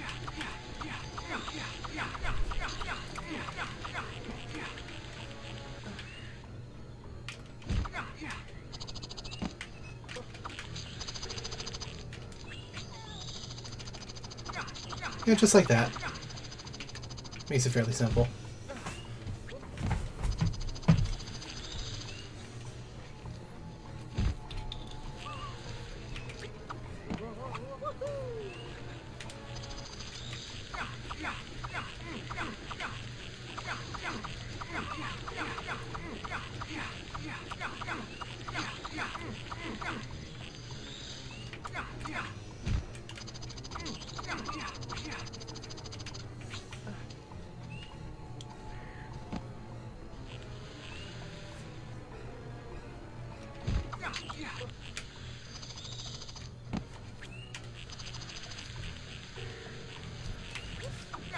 Almost got him. I'm pretty sure he just comes back too if you kill him. Oh, when you reload the stage, he does, yes. Got him. That's all he drops is a red lum. But I killed him.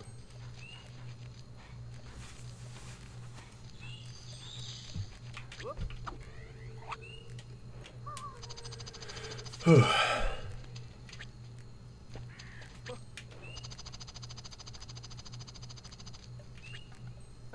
Yeah, in case you haven't noticed, this game has a lot of darker and scarier tones in the first. Yeah. Well, that mostly comes from... Well, that tends to be like how a lot of stuff on the N64 was for whatever reason. I don't really know why. That gave you 2% just for doing that. Oh, I did get a cage.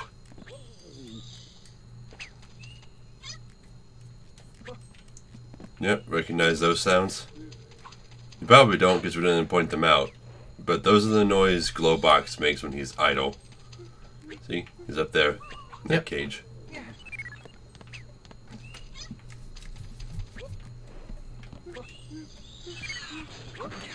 Oh, jeez.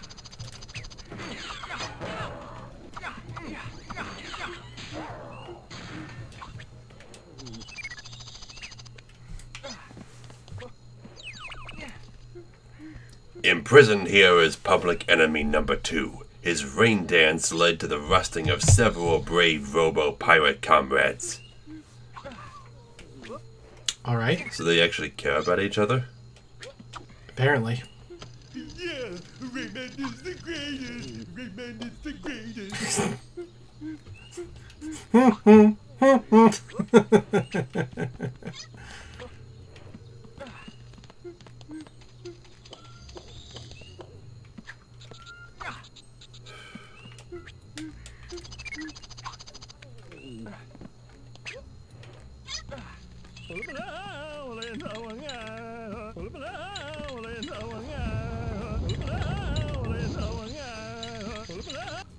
Yeah, so that's Globox's special ability. Whenever there's even the slightest hint of rain clouds nearby, he can make them rain and thunder and stuff. Mm-hmm. But you can't take him with you to the previous stages. Nope.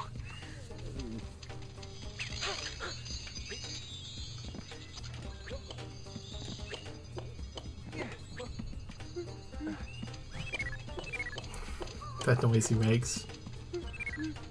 Just can't get over that.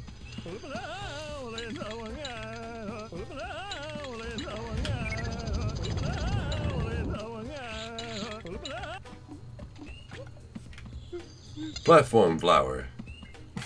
That just grows naturally. Ah, god damn it. Can't wait for it to come back.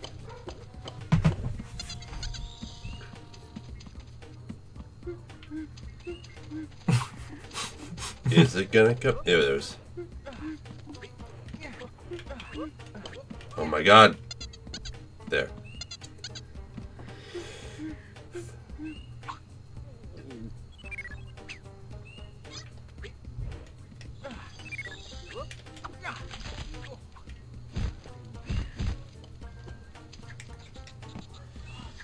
Come on, Globox.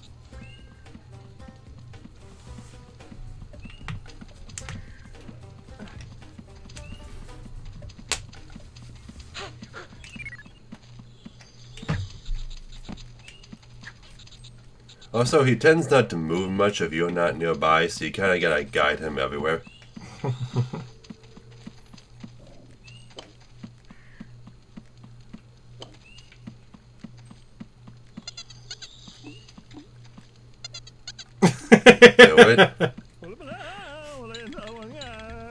He makes a lot of weird noises. He does.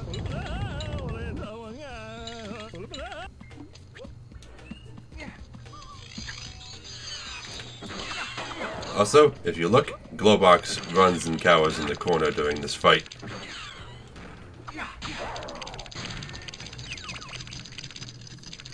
What's the matter? Are you afraid? No, Globox not afraid. There's no shame in being scared, you know.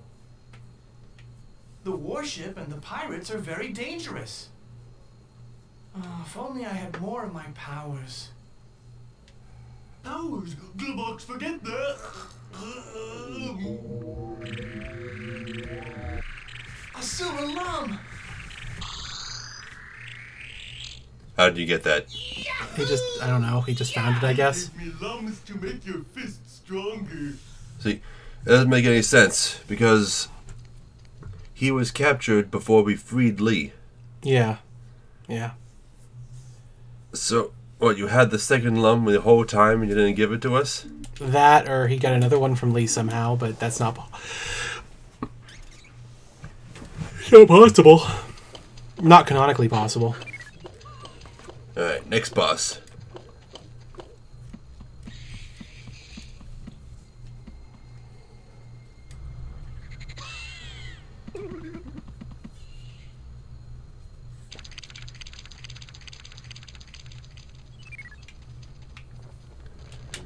Okay, so the way this works is you gotta deal with all these pirates raining down, while at the same time shooting the target on the back of the ship. Which also gets invincibility frames, so you can only shoot it once in a while.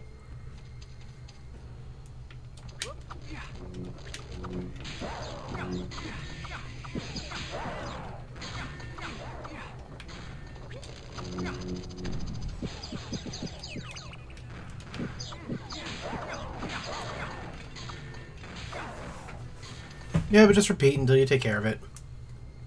Seems like it takes about 5 or 6 hits. 6 probably. Yeah, now I can one-shot the purple pirates.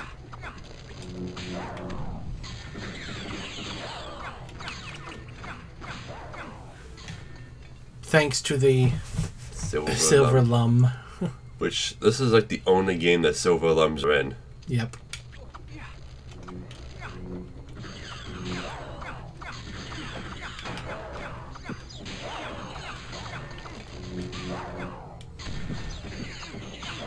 They're just bits and pieces of your power that were lost, right? I mean, kind of what they are.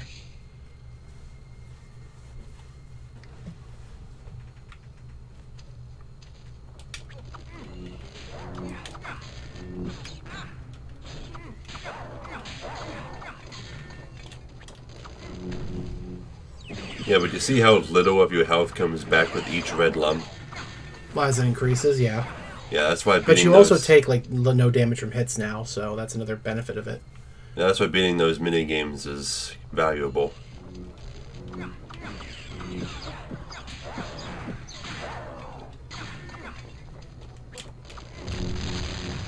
There goes the ship.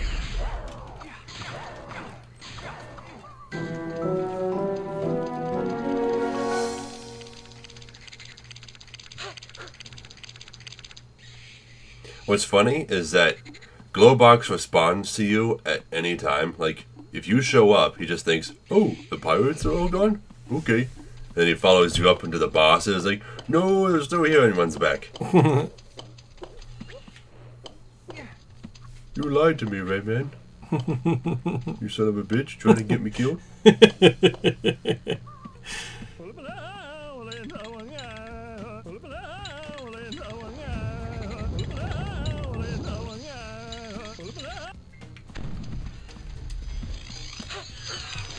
Oh.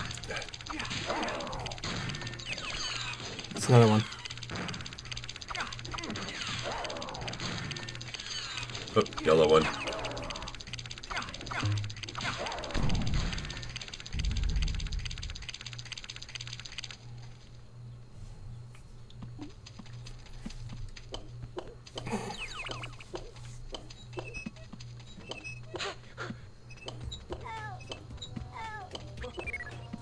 It's just a lot of fighting.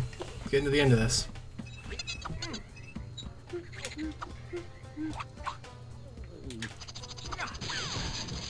That's all of those. Familiar spirits. Alright, then we need Globox to make this bush grow bigger, I guess. For what reason? Well, you can get it and hide from this red light. If you stay still when it goes past, then it doesn't notice you, but for some reason... It doesn't care about Globox. At all. Underway. Everything's okay. It's just a big-nosed bush. Door inactivated.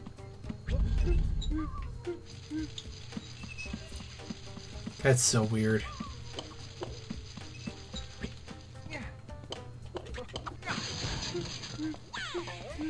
So I got all the lumps here? No, he missed 5. My darling Uglet. Uglet. Uglet wants to see me. Yeah. Uglet.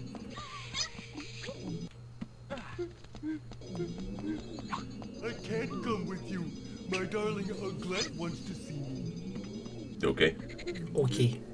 Where did we miss 5 lumps? I don't know. We're gonna have to come back and see.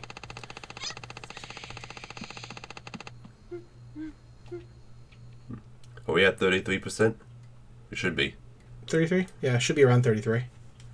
Yeah, if we can do 33% per episode, then we'll have it done in 3 weeks. 33, yep. Yep. Nice. Okay, cool. That's a good place to stop then. We got 2 bosses done. 3. 3? Oh, yeah, 3. Counting the nightmare guy. Yeah. What's it? Whatever his name is. The Guardian of the Cave of Bad Dreams is his only title. Yeah. So there's that, the pirate ship, and Axel. Mm-hmm.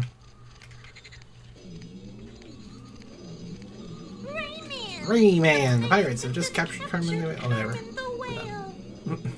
Run along to the whale bay to free her. You can get there from the Globox's garden. Okay, so that's our next goal. Yep. But we're done for now. We are done! Got a lot done in one episode. We did get a lot done. We'll be done with this pretty quickly. We have a game time of 3 hours, and we're a third done. Mm-hmm. Yep, about a 10-hour game. Yeah, the hardest parts of this entire game are the 2 roller coaster mini games. Yep, and we already crushed the first one. I don't know about crushed, but yeah. Yes. Yes. Yep, so thank you all for coming. Thank you! I badly need to blow my nose. Yep, but see you later. Yep, see you next week.